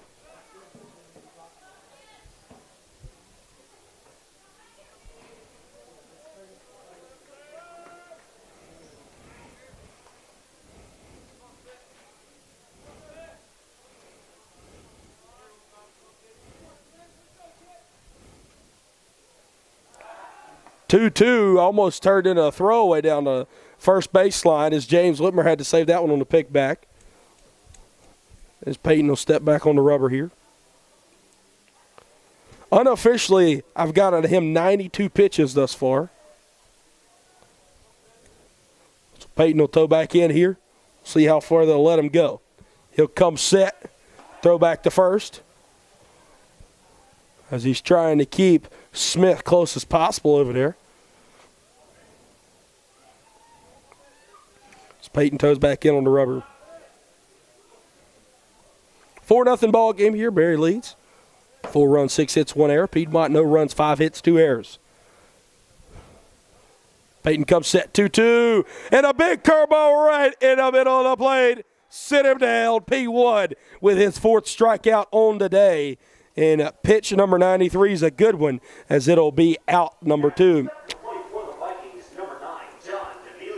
John Dimiglio up to the dish now in this righty-righty matchup.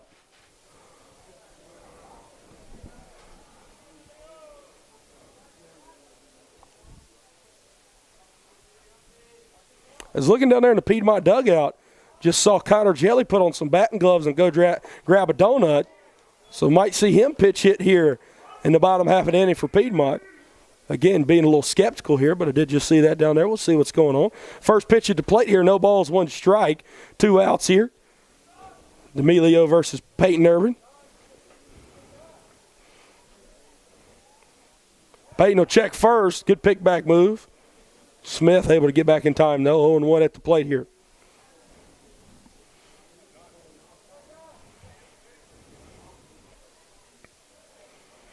Peyton will toe back in here. 6 pitches from 100. He'll come set.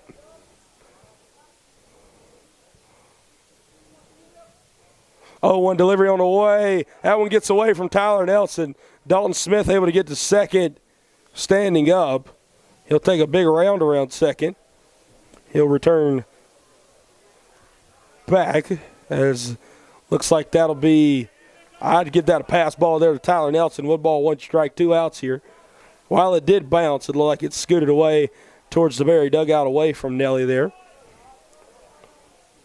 It's now a runner in scoring position here with 2 outs. Kind of just got to worry about the man at the plate and Dimiglio, though. Top of the 7th inning. Lions trail by 4. Peyton will come set. 1-1 on the way. This one's chopped down the third base line and foul. Now Peyton's ahead. 1 ball, 2 strikes here.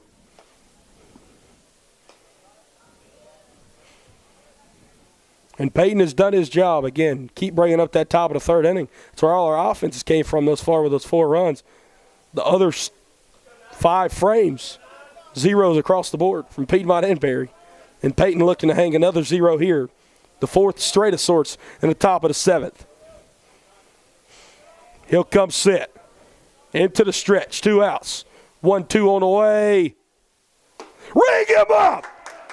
Come on, P1.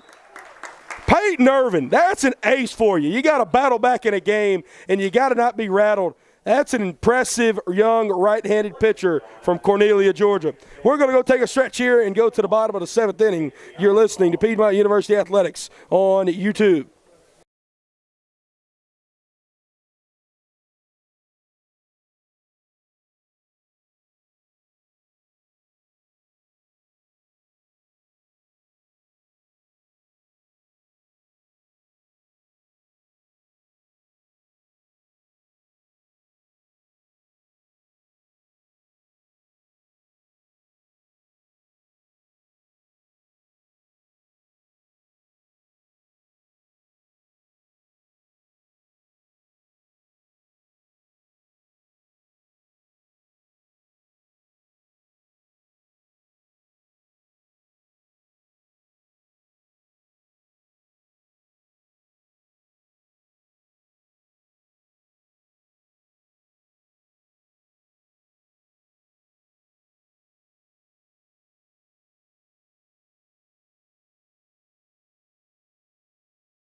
Brett Loftus, Piedmont University Athletics on YouTube.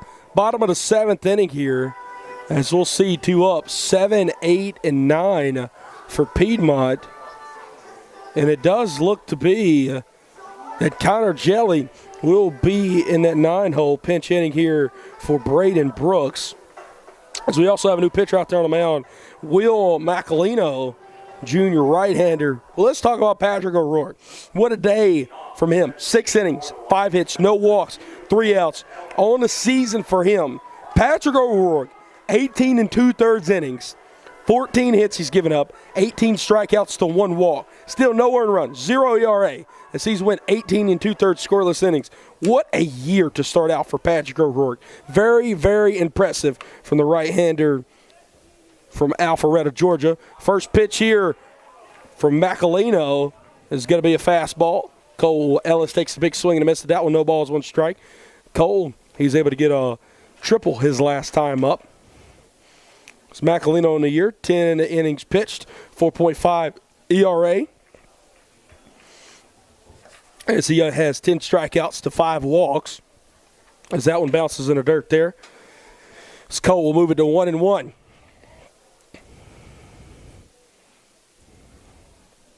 1-1 on the way. Cole foul tips that one off of the catcher, Andrew Pendleton.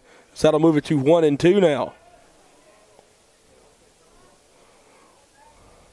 Braden Brooks has his helmet back on too, but like I said, see Connor Jelly down there too. So we'll see maybe if Connor Jelly gets a chance to hit here, who he'll hit for. 1-2 on the way. That one bounces. That one took a bounce almost into the Berry bullpen, and no, Cole Ellis did not take a hack at it.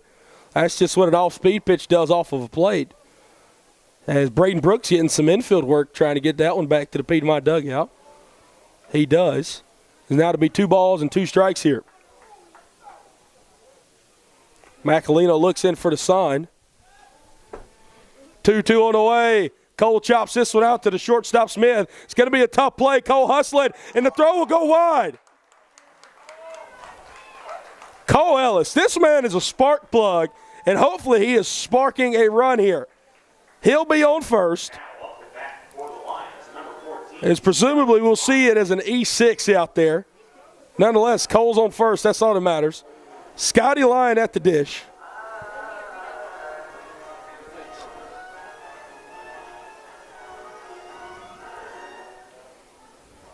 Braden Brooks is on deck. Connor Jelly in the hole. So it looks like we'll see Connor Jelly pitch hit for James Whitmer if we're able to get that far when the lineup turns back over. As we'll see Macalino step off here. Cole Ellis on first. Cole Ellis, his first weekend as a Lion, 2 for 3 in the stolen bases. Again, this is only his 4th game he started and played in this year after he missed all of last week, including Oglethorpe, and then all 3 games up there in Memphis. Missed all 4 of those games last week. So now Cole back in the lineup here, and he's doing a great job. 1 for 3 today. Again, has reached via the triple, and that will be an E6 throwing error. 0-1 count now to Scotty Lyon. Macalino delivers. That's going to be up and out of the zone, even it up at 1-1. And, you know, maybe this is the best thing for Piedmont. They couldn't get to Patrick O'Rourke, and when they did, it seemed like he was able to pitch out of every jam they got him in. I mean, you could get him in a corner, shut the door, and lock it and throw the key away, and somehow O'Rourke just appears back in the room with you. But nonetheless, Macalino, maybe the Lions can get to him. Maybe this is just what the doctor ordered. Scotty takes that one off the plate. 2 balls, 1 strike now. Lions carry a good bit of momentum into this game as they've had 3 different outcomes in the last 3 different games, including a loss, tie, win in that order. And Scott takes that one low and in, and he'll even it up at 2-2. Scott isn't doing anything else here. He's helping everybody behind him, being able to see what Macalino's throwing here. As again, as we mentioned, 4.5 ERA this season for Macalino in 10 innings pitched. He'll come set. Cole Ellis over there on first. Cole gets a good secondary. 2-2 on the way. That almost hits Scott. As that'll run it full to 3-2.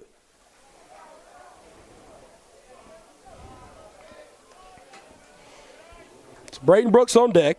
Cole Ellis at first. Scotty Lyon in the right-handed batter's box. No outs here. Home half of the 7th inning. Scott sends one out to left field. Will it fall? It will. Scotty Lyon, 1 for 3 on today. And that'll bring up the second baseman, Braden Brooks. As we will see Connor Jelly be on deck here, so he will pinch hit for James Whitmer. So Jail will represent the tying run on deck. And then in the hole, Tyler Nelson represents the go-ahead run. We just got to get one across first, though. No outs. Bottom of the 7th. Cole Ellis on second. Over there on first, Scotty Line with that single in the left. And now Braden Brooks at the dish. Bebo's 0 for 1 today as he was hit by a pitch his last time around. Bebo squares around a bunt. That one almost hits him again. He's able to draw back there. That was impressive. Is Bebo a magician, rather should I say? He was able to draw the bunt back and not get hit by the baseball at the same time. Man. I think we might have a magician playing second base out there for Piedmont. Nonetheless, 1-0 at the plate. Let's see if he can make some runs appear out there in the left center field scoreboard. Macalino comes set. Bebo squares around again. He'll foul tip that one into the backstop as we'll do 1-1 now with no outs here. Just trying to produce some runs first. That's what I assume Coach Justin Scalley's trying to do. As it seems like with this Piedmont lineup, it's been like this all year. Once you get one across, a lot more follows. And obviously 0 out there on the board thus far. You got to get one in order to get some more. It's kind of common sense, but hey, it seems like that's what Piedmont's been able to do all year. Macalito will come set. 1-1 on the way to Bebo. He did not draw the bunt that time. Instead, he'll take one in the dirt. 2 balls, 1 strike. I guess Coach Scalley said, you got one chance to bunt. You didn't get it down. We'll let you hit this time. So 2 balls, 1 strike, no outs now. Bottom of the 7th. 4-0 ball game. But the runs are the only thing that are not equal. Both teams have 6 hits apiece now, and both teams have 2 errors apiece in the field.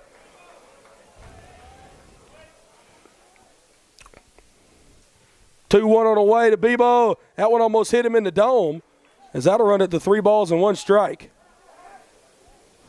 And again, hey, if you got to keep taking pitches to get on base, that's what you got to do. 3 balls, 1 strike here. Feels like it's about 7 o'clock. You look down at your cellular device. It's 3:54 here in Demorest. There's the cloudy skies. Make it feel like a nighttime ball game. We got the lights on in the press box. We got the lights on the field. Maybe we can turn the lights on here at the plate. That one almost hits him in the head again. A 5-pitch walk to Bebo. So now with the bases loaded, coming up to the dish, the utility man, the senior from Monrovia, Indiana, Connor Jelly. So Connor's pitch hitting here for James Whitmer. Coach Scalley walks out of the dugout here as we're going to have a mound visit here. Mound visit will be between head coach David Beasley and the backstop. Well, just an infield meeting. So we'll have another infield meeting over here with the base runners for Piedmont, along with Coach Scalley and both the base coaches here. Coach Hayden Craig, the third base coach over there. We'll see the first base coach, interim first base coach, should I say, Ethan Darrow. He'll bring all the equipment back to the dugout. Big spot here for Connor Jelly. You got to bring him up. Monrovia, Indiana. Connor, he did some very, very good work up there in Memphis as he went 3 for 8, had a double and RBI, walked twice, and also struck out, or walked once. His other walk came in here. He was able to start a rally there for Piedmont in that walk-off win, their first win of the year against Christopher Newport. Drew a walk to begin the bottom of the 9th and ended up coming around and scoring the winning run off of a Grant Olson hit by pitch. So Connor Jelly, he's got a big opportunity right here. Wearing 21 is his senior season. That was his dad's number. His dad worked for Pirates legend Roberto Clemente. First pitch to Jelly in the dirt. 1 ball, no strikes. Connor Jelly was a 2-year starter in his sophomore and junior seasons down there at third with the new third baseman, Kyle Carlson. Now Jelly's kind of had to move more of a utility man role, including playing some outfield when Cole Ellis was out due to injury. 1-0 on the way to Jell. That's up and out of the zone, 2-0. And, you know, like I just said, I'll say it again. If you got to take pitches to produce runs, it's what you got to do. 2 balls, no strikes here. Macalino, he's really been struggling out there thus far. Hadn't been able to get a guy out yet. He'll come set. Bases juiced here, no outs. Jelly, I think he was looking to get a good one there. I think he did. Just foul tips it. 2 balls and 1 strike now. And if you're Piedmont, you got to get at least 1 across. I know what you're thinking. Brett, we got to get all of these across. Yeah, you do. You got to get at least 1. Got to get 1. Thank you, Dalton Smith. Got to get one. 2 balls, 1 strike. Jelly going with his prolonged batting routine. Macalino comes set, 2-1 on the way. Jelly sends this one up to right field. That'll get at least 1 home. They're screaming out 3 to throw it to third. Everybody advances up, cutting it off, trying to flip it back, not getting anybody. Braden Brooks up to second, up to third. Scotty Lyons scoring Cole Ellis. The Lions finally break across here off of a Connor Jelly sac fly and an RBI. 4-0 ball game here in the bottom of the 7th with 1 out. So now with 2 runners on, Lions bring that one across. Tyler Nelson will now represent the tying run. And now with 2 runners in scoring position, Tyler, if you look at the box score today, you go, oh, man, he's 0 for 2. He's struck out. He's flied out. He's got hit by a pitch. Tyler's hit some hard hit balls today in both times. He flew out, rather should I say. So if he could hit another one and not find a Berry Viking, we might be talking about a 1-run ball game, as that one's in the dirt yet again. 2 runners in scoring position, 1 ball, no strikes. Tyler Nelson, obviously Piedmont's backstop. We're talking about a guy that knows the strike zone thus far. He's caught Peyton Irvin for 7 innings now. And now with Peyton going 7 innings, if Piedmont can bring across 5+ runs here in the bottom of the 7th, Peyton Irvin could be in line to get the victory. How about them apples, man? Hey, don't you love baseball? Macalino comes set. 1-0. Tyler Nelson, deep left field, going back to the wall. Oh, my gosh. The ladder midfield, he rips. Tyler Nelson, first career homer, ties up the ball game. Are you serious? It goes off of the left fielder's glove. Jack Poist, and with 1 swing of the bat, the Lions have tied it up. Whoa! Tyler Nelson, first career homer, couldn't be a bigger one. 4-4 ball game. And it's a brand new ball game, ladies and gentlemen. And we're going to have a pitch and change here for Barry. You are listening to Piedmont University Athletics on YouTube.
Good news here for Barry. Zach Poist, the young man out there playing left field, the ball went off of his glove on that 3-run homer there from Tyler Nelson. He got checked on by the athletic trainers there for Barry College. Very good news. Zach Poist will stay in the ball game. Who will not stay in the ball game will be Will Macalino, as Macalino gives up 4 runs. That'll tie the ball game, as now the freshman right-hander Tyler Cassidy from Orlando, Florida, is in to pitch for Barry, and he's got to face the best hitter in the Piedmont lineup, only with 1 out here, Carter Balstead. Macalino, like we said, a third of an inning, 4 runs, 3 earned to him. As Balstead unloads on 1, first pitch, he pips it. It is long gone. Lions take the lead. 5-4, the best player in Division III baseball just gave the Lions a 5-4 lead here in the bottom of the 7th inning. Come on! 2-6 in green and gold. That is the 3rd time this year Piedmont has went back-to-back. Now up to bat for the Lions, number 20, Hunter Kane. And guess what? Peyton Irvin is in line for the win. How about that? You know what that is in one word, ladies and gentlemen? Baseball. How can you not be romantic about it? Hunter Kane at the plate now.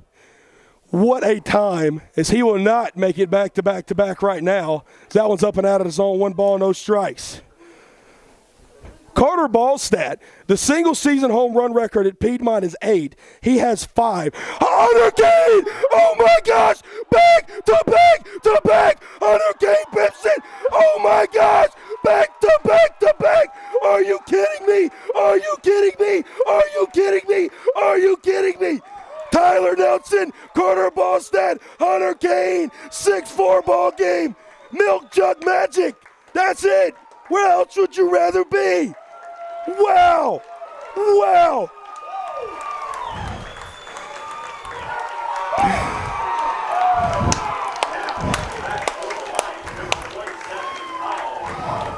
These guys make it fun to come to the field every day and put this headset on. Back to back to back. Has that ever happened in Piedmont history? I mean, I know we've had a couple back-to-backs. Has 3 straight homers ever happened in Piedmont history? Oh, my gosh. Now Kyle Carlson up to the dish with a 6-4 lead. That one bounces in the dirt there from Cassidy. Wow. I know what you guys have been thinking. This has been a boring baseball game up to this point. Well, now I don't have a voice. 6-4 ball game, 1-0 delivery there. That one's again in the dirt. 2 balls, no strikes. Wow. Cassidy will toe back in on the rubber. 2-0 delivery. Carlson will let that one bounce in the dirt. 3-0 now.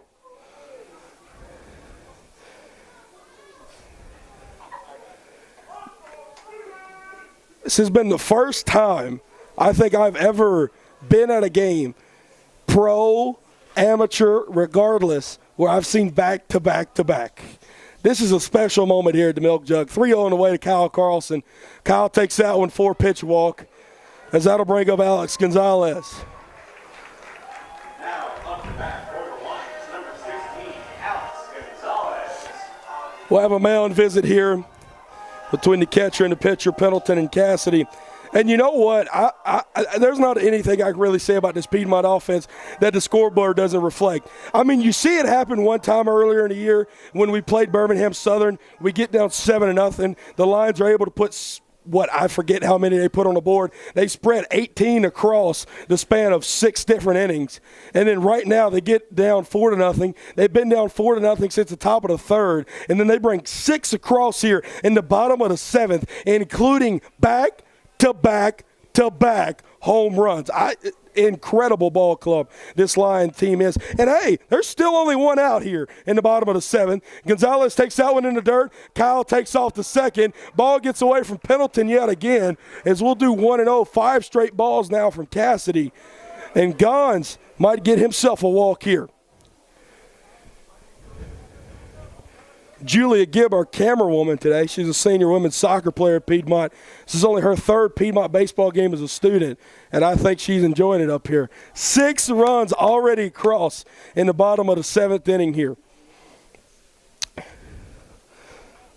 I guess Piedmont just needed the lights to turn on here at the Milk Jug. 1-0 delivery. Gons takes that one. I think he had a red light there, and now we'll see the head coach, David Beasley, come back out of the Berry dugout. We'll see if he'll make a pitching change or not. He will indeed, so we'll take another break. Lions lead 6-4 here in the bottom of the 7th inning. You're listening to Piedmont University Athletics on YouTube.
Brett Loftus, Piedmont University Athletics on YouTube. Will Marquardt in the pitch now, the right-handed sophomore from Tampa, Florida. Is not faring too well there was Tyler Cassidy. Did not even record it out. 2 earned runs, 2 hits and a walk. As Gonzalez, a 1-ball, 2-strike count now. As it does not reset. Kyle Carlson out there on second.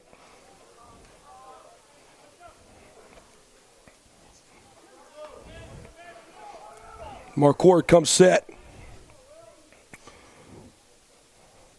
Gonzalez foul, tips that one back into the net. 1 ball, 2 strikes now.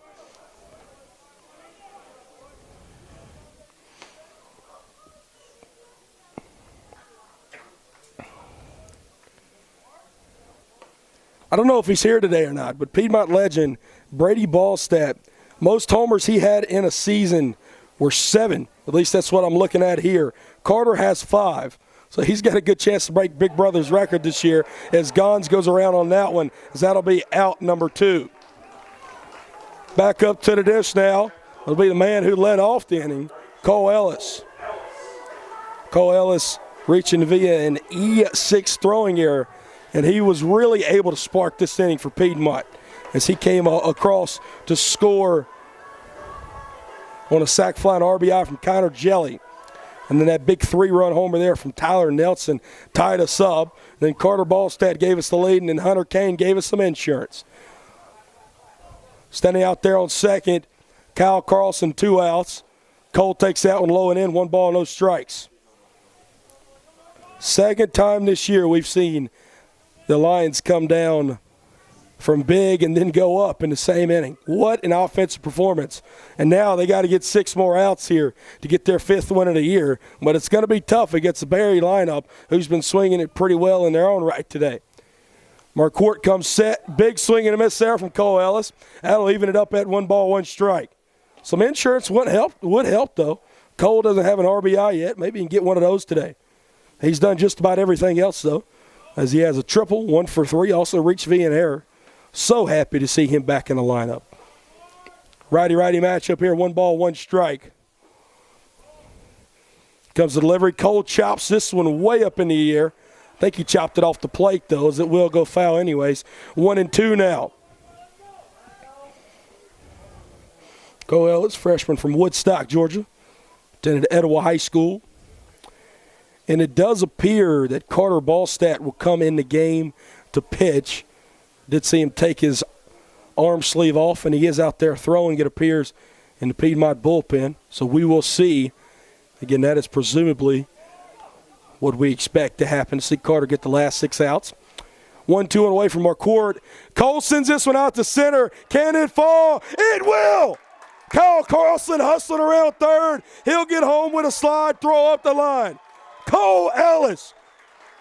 Young man is an impressive ball player. 2 for 4 on today, and he adds to the Lions' run total, 7-4 lead. And if you're just joining us, all 7 of those runs have come across here in the bottom of the 7th inning. Wow. Including a back-to-back-to-back homer trio of a 3-run homer from Tyler Nelson and then solo bombs from Carter Balstadt and Hunter Kane. As now we'll see Scotty Lyon up to the dish. He also singled in this inning, as he is the 11th Lion to come to the plate here. 2 outs, bottom of the 7th. Will Marquardt, the 3rd Barry pitcher in the ball game here in this inning, the 4th in the overall spectrum of the ball game. First pitch is a ball, 1 ball, no strikes here.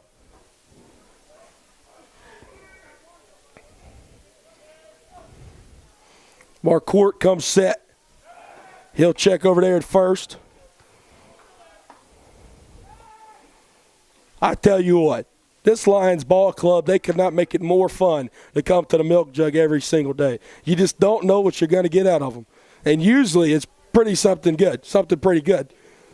Marquardt comes set, 1-0 on the way. Scotty takes that one on the outer half. That'll even it up at 1-1.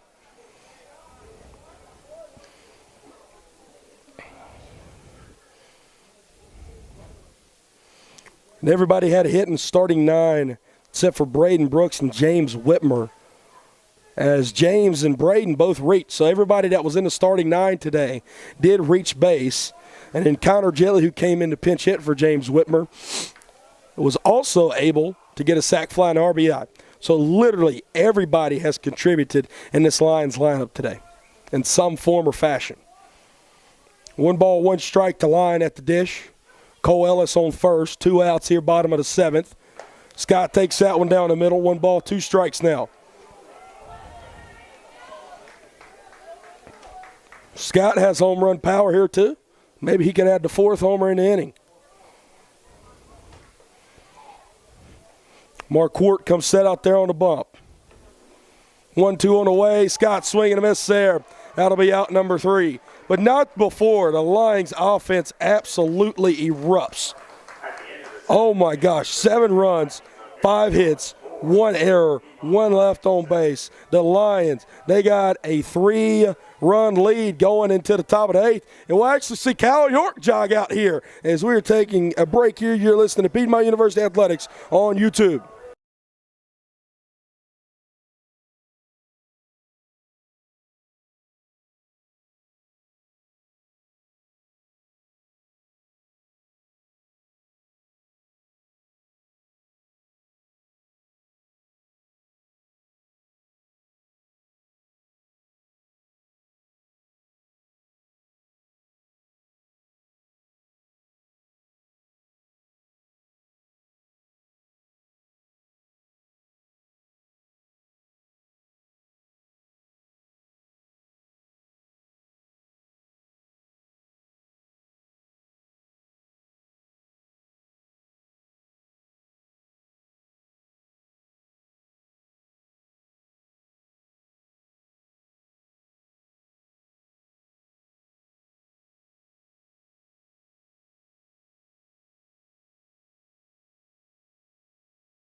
Brett Loftus here, Piedmont University Athletics on YouTube.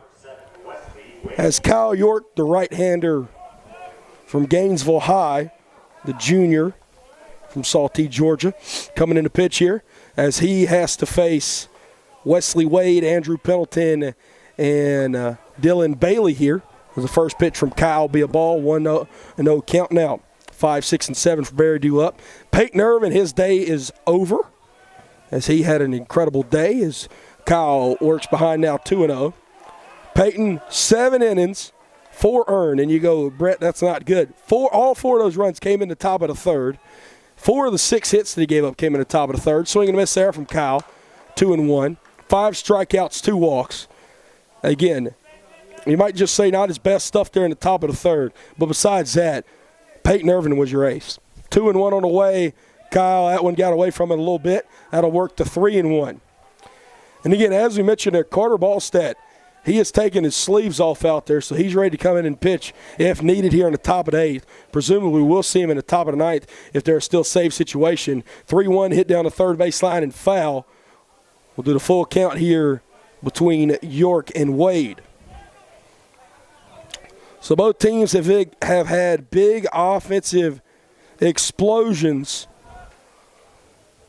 Piedmont bottom of the 7th, Barry top of the 4th, 7-4, as we've had all 11 runs scored in both those half innings. Out of half, Yorkie Dorky, ring him up.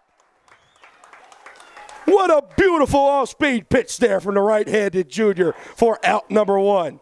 Number 53, Andrew Pendleton. Andrew Pendleton, a left-handed hitting catcher, steps up to the dish now. He's 1 for 3 on the day, including an RBI double there in the top of the 3rd. He'll take first pitch off the plate there. 1 ball, no strikes. Kyle thus far this season, 4 1/3, now 4 2/3. So he'll get a swing and a miss there, even it up at 1-1. He's got 5 strikeouts and 3 walks, or 4 strikeouts, 5 now after that first out here in the top half of the 8th. Kyle comes set, 1-1 on the way. Oh, what a beautiful pitch. A perfect pitch there to work ahead. 1 ball and 2 strikes. Here with 1 out in the top half of the 8th. Kyle comes set. 1-2 on the way. That's a little too far off the plate, as Kyle has it even at 2 balls and 2 strikes here, facing the backstop for Barry Andrew Pendleton. Righty-lefty matchup. Pendleton has the advantage. See if York can get him another strikeout. 2-2 on the way. This one foul tipped into the net, as we'll do 2-2 for a second time.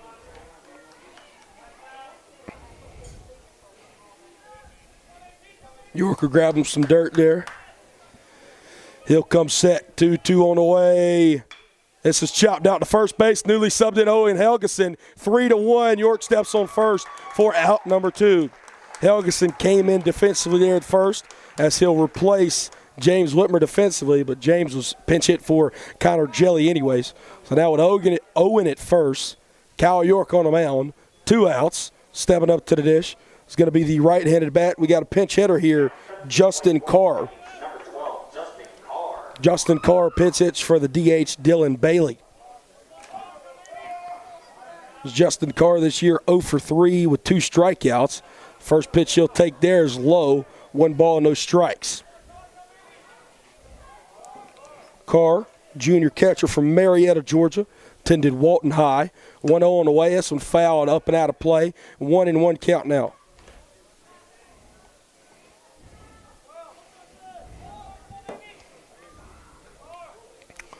Kyle, he's been doing pretty good thus far. 1-2, trying to get a 1-2-3 inning. Swing and a miss there. He's 1 pitch away from it now. 1 ball, 2 strikes, 2 outs. Kyle York, having his best out another year thus far. Looking to strike out 2 of the 3 batters he faces. 1-2 on the way.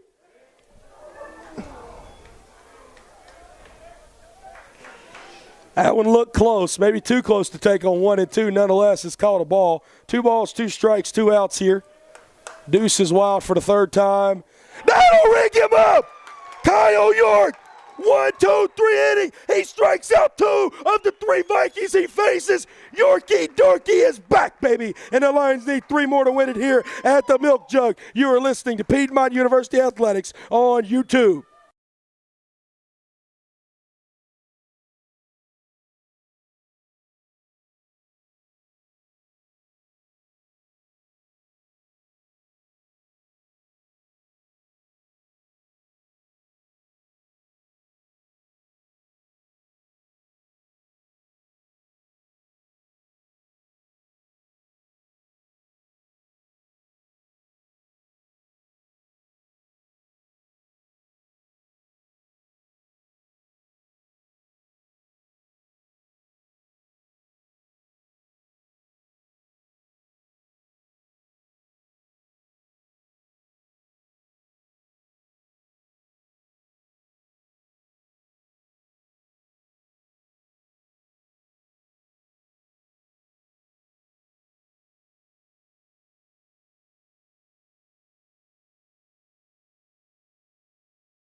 Brett Loftus, Piedmont University Athletics on YouTube. If you're enjoying what you're watching today, make sure you're back here with us tomorrow, weather permitting, 6 p.m. when Piedmont plays the first game of a 3-game series versus Elizabethtown College. Doubleheader due for Monday at 12 and 4. Again, weather not looking too good for tomorrow, but they will play at 6 p.m. Piedmont will have the day off on Tuesday, and then Lions baseball back here on Piedmont University Athletics on YouTube on Wednesday, when they play host number 5 team in the country, the Adrian College Bulldogs. As we'll see here, 9-1-2 due up here for Piedmont. Braden Brooks leads us off. He'll send this one out to the shortstop, Dalton Smith. He'll gather it up, throw it to first for out number 1. Look like Bebo pulled up there a little early. Hope he's all right. He does appear to be. As now this will turn the lineup over, stepping up to the dish, Owen Helgeson. Will Marquardt still in the ball game. Went out here bottom of the 8th. As Big O checked into the ball game defensively. He'll get him an AB here. It's 0-2 for now on the season. He got a couple starts up there in Memphis. His first pitch to O will be on the outer half, 0-1. That's Owen's nickname, O. As Owen, sophomore, first baseman from Hillgrove High, Marietta, Georgia. Right down there by Truist Park. 0-1 on the way to Owen. Owen, not sure if it was a swing and a miss or if it was a foul tip, but nonetheless, no balls and 2 strikes.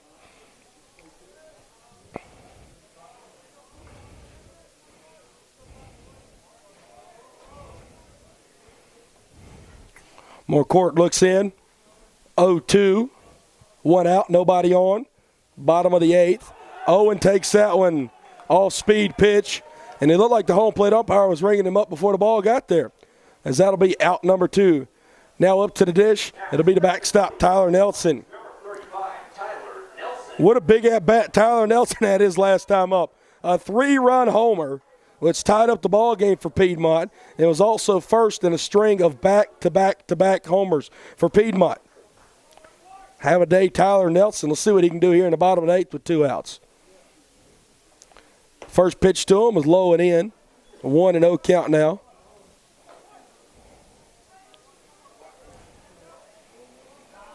Also back here Tuesday when women's lacrosse will play Warren Wilson College at 4 p.m.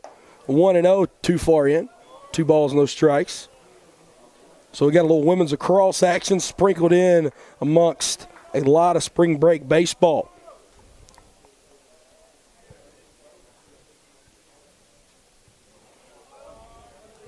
Two-0 count. How to catch the outer half. Righty-righty matchup. 2 balls, 1 strike here, 2 outs to Tyler Nelson. Nelly, as his nickname is. 1 for 3 on the day, again with that 3-run bomb that tied up the ball game his last time up. And that big 7-run bottom of the 7th. 2-1 on the way to Nelly. That's off the plate. 3-1.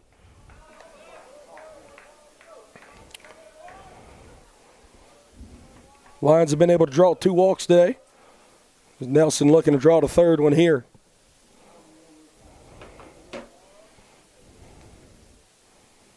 Three-one on the way. Nelly fouls that one. I think it was off of his foot, it looks like. He looks to be okay, walks it off. As now we're loaded here. Or full, rather, should I say. 3 balls, 2 strikes, 2 outs.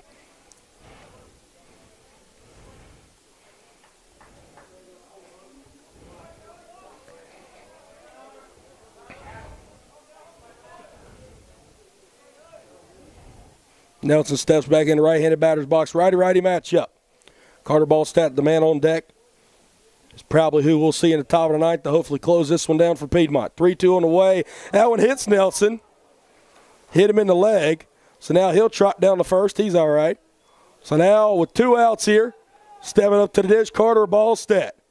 And Carter, well, he hit one, I don't know how far, probably about 430 feet his last time up to give the Lions a 5-4 lead. Carter's 1 for 4 on the day with that solo bomb. In my opinion, and if you heard it on the home run call, the best player in Division III baseball. So he steps up to the dish here. At least the best 2-way guy. As I mentioned, Carter, also the closer here at Piedmont. First pitch to Carter almost hits him. So that'll be first pitch ball, 1-0 count now. Over there on first, Nelson. Marquardt on the mound. 2 outs here, bottom of the 8th inning. 1-0 to Balstadt. That one almost hits Carter yet again. 2-0 now. And again, Carter has 5 homers. And this is the 8th game on the season for Piedmont. The Piedmont single-season home run record is 8. I'm sure Carter's worried about breaking his brother Brady's, who had 7 in the season. That's off the plate as well. Carter's worked ahead to 3-0. Maybe if they can get Carter on base here, might get another bomb here from Hunter Kane, who stands on deck. 3-0 count, 2 outs.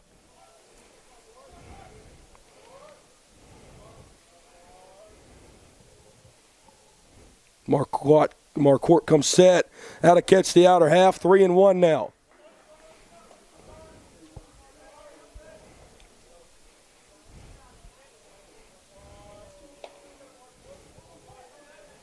Marquardt comes set. 3-1, 2 outs, bottom of the 8th. Runner on first. Here it comes. Carter took a hack at that one. He'll foul tip it, as it'll be full now with 2 outs. As we'll see Tyler Nelson moving over there at first.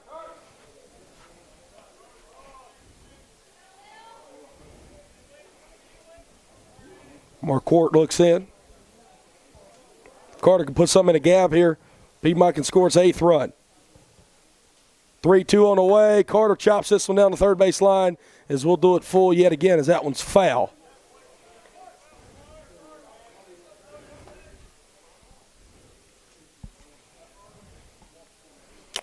Seven runs on 10 hits, 2 errors for Piedmont. 3 of those 10 hits were homers.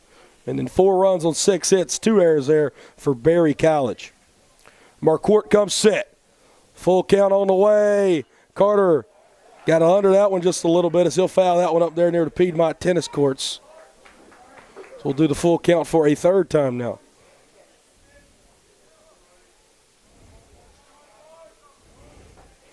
Carter steps back in there in this righty-righty matchup. Carter really making him work here with 2 outs in the bottom of the 8th. Again, presumably it will be Carter who will pitch the top of the 9th. He'll take a swing at that one. And they'll say, well, Carter did not make contact. He thought that he foul tipped it, did not know, and then we'll run down to first, and it is a to the backstop, strike him out, throw him out at first, 3rd out. Justin Scally will go out there and question the call. Nonetheless, Lions take a 3-run lead into the top of the 9th. You're listening to Piedmont University Athletics on YouTube.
Brett Loftus, Piedmont University Athletics on YouTube.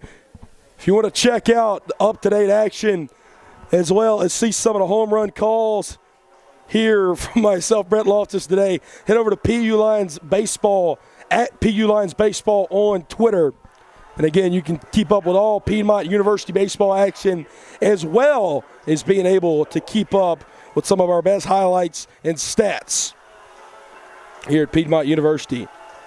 Carter Balstead in the pitch here for your Lions, as he'll look to close it down here in the top of the 9th inning. No Aaron in the play center field here for the Lions. As due up, it'll be 8, 9, and 1 here for Berry. As leading us off, it'll be the right fielder, Blake Hyman. Blake Hyman thus far today 0 for 3. 2 ground outs and a fly out. As Carter pitches out of the windup here as a closer. As that first pitch there, 1-0. That's going to bounce about 58 feet.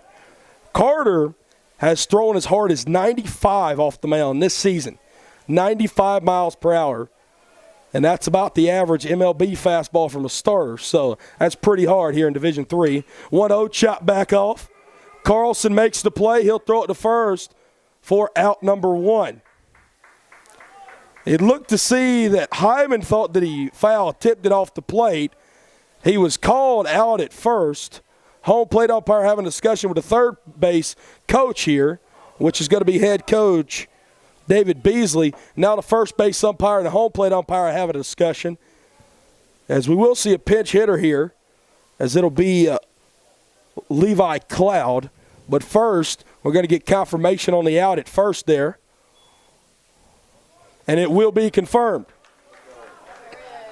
5-3 put out there at first for out number 1. 7-4 ball game, top of the ninth, 1 out. Levi Cloud steps up to the dish here. As Carter will come set. First pitch on the way. Oh, my goodness. Put the baby in the cradle there. First pitch curve ball right over the heart of the plate. No balls, 1 strike. Second pitch from Carter on the way. 0-1 fastball catches the outer half. 0-2. You can't see, or you can't hit what you can't see.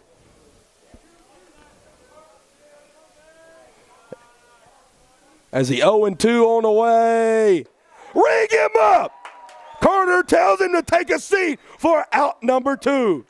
That'll turn it back over as Jack Poist is up to the dish. The best hitter in this Berry lineup. And if it's going to be up to anybody to be able to continue this ball game, it's going to be up to Jack Poist. Poist 1 for 4 on the day, hitting .485 on the season. It's absolutely tearing the cover off the baseball. He's got to face Piedmont's best arm. He'll foul tip that one down the left field line, out of play. No balls, 1 strike here, 2 outs.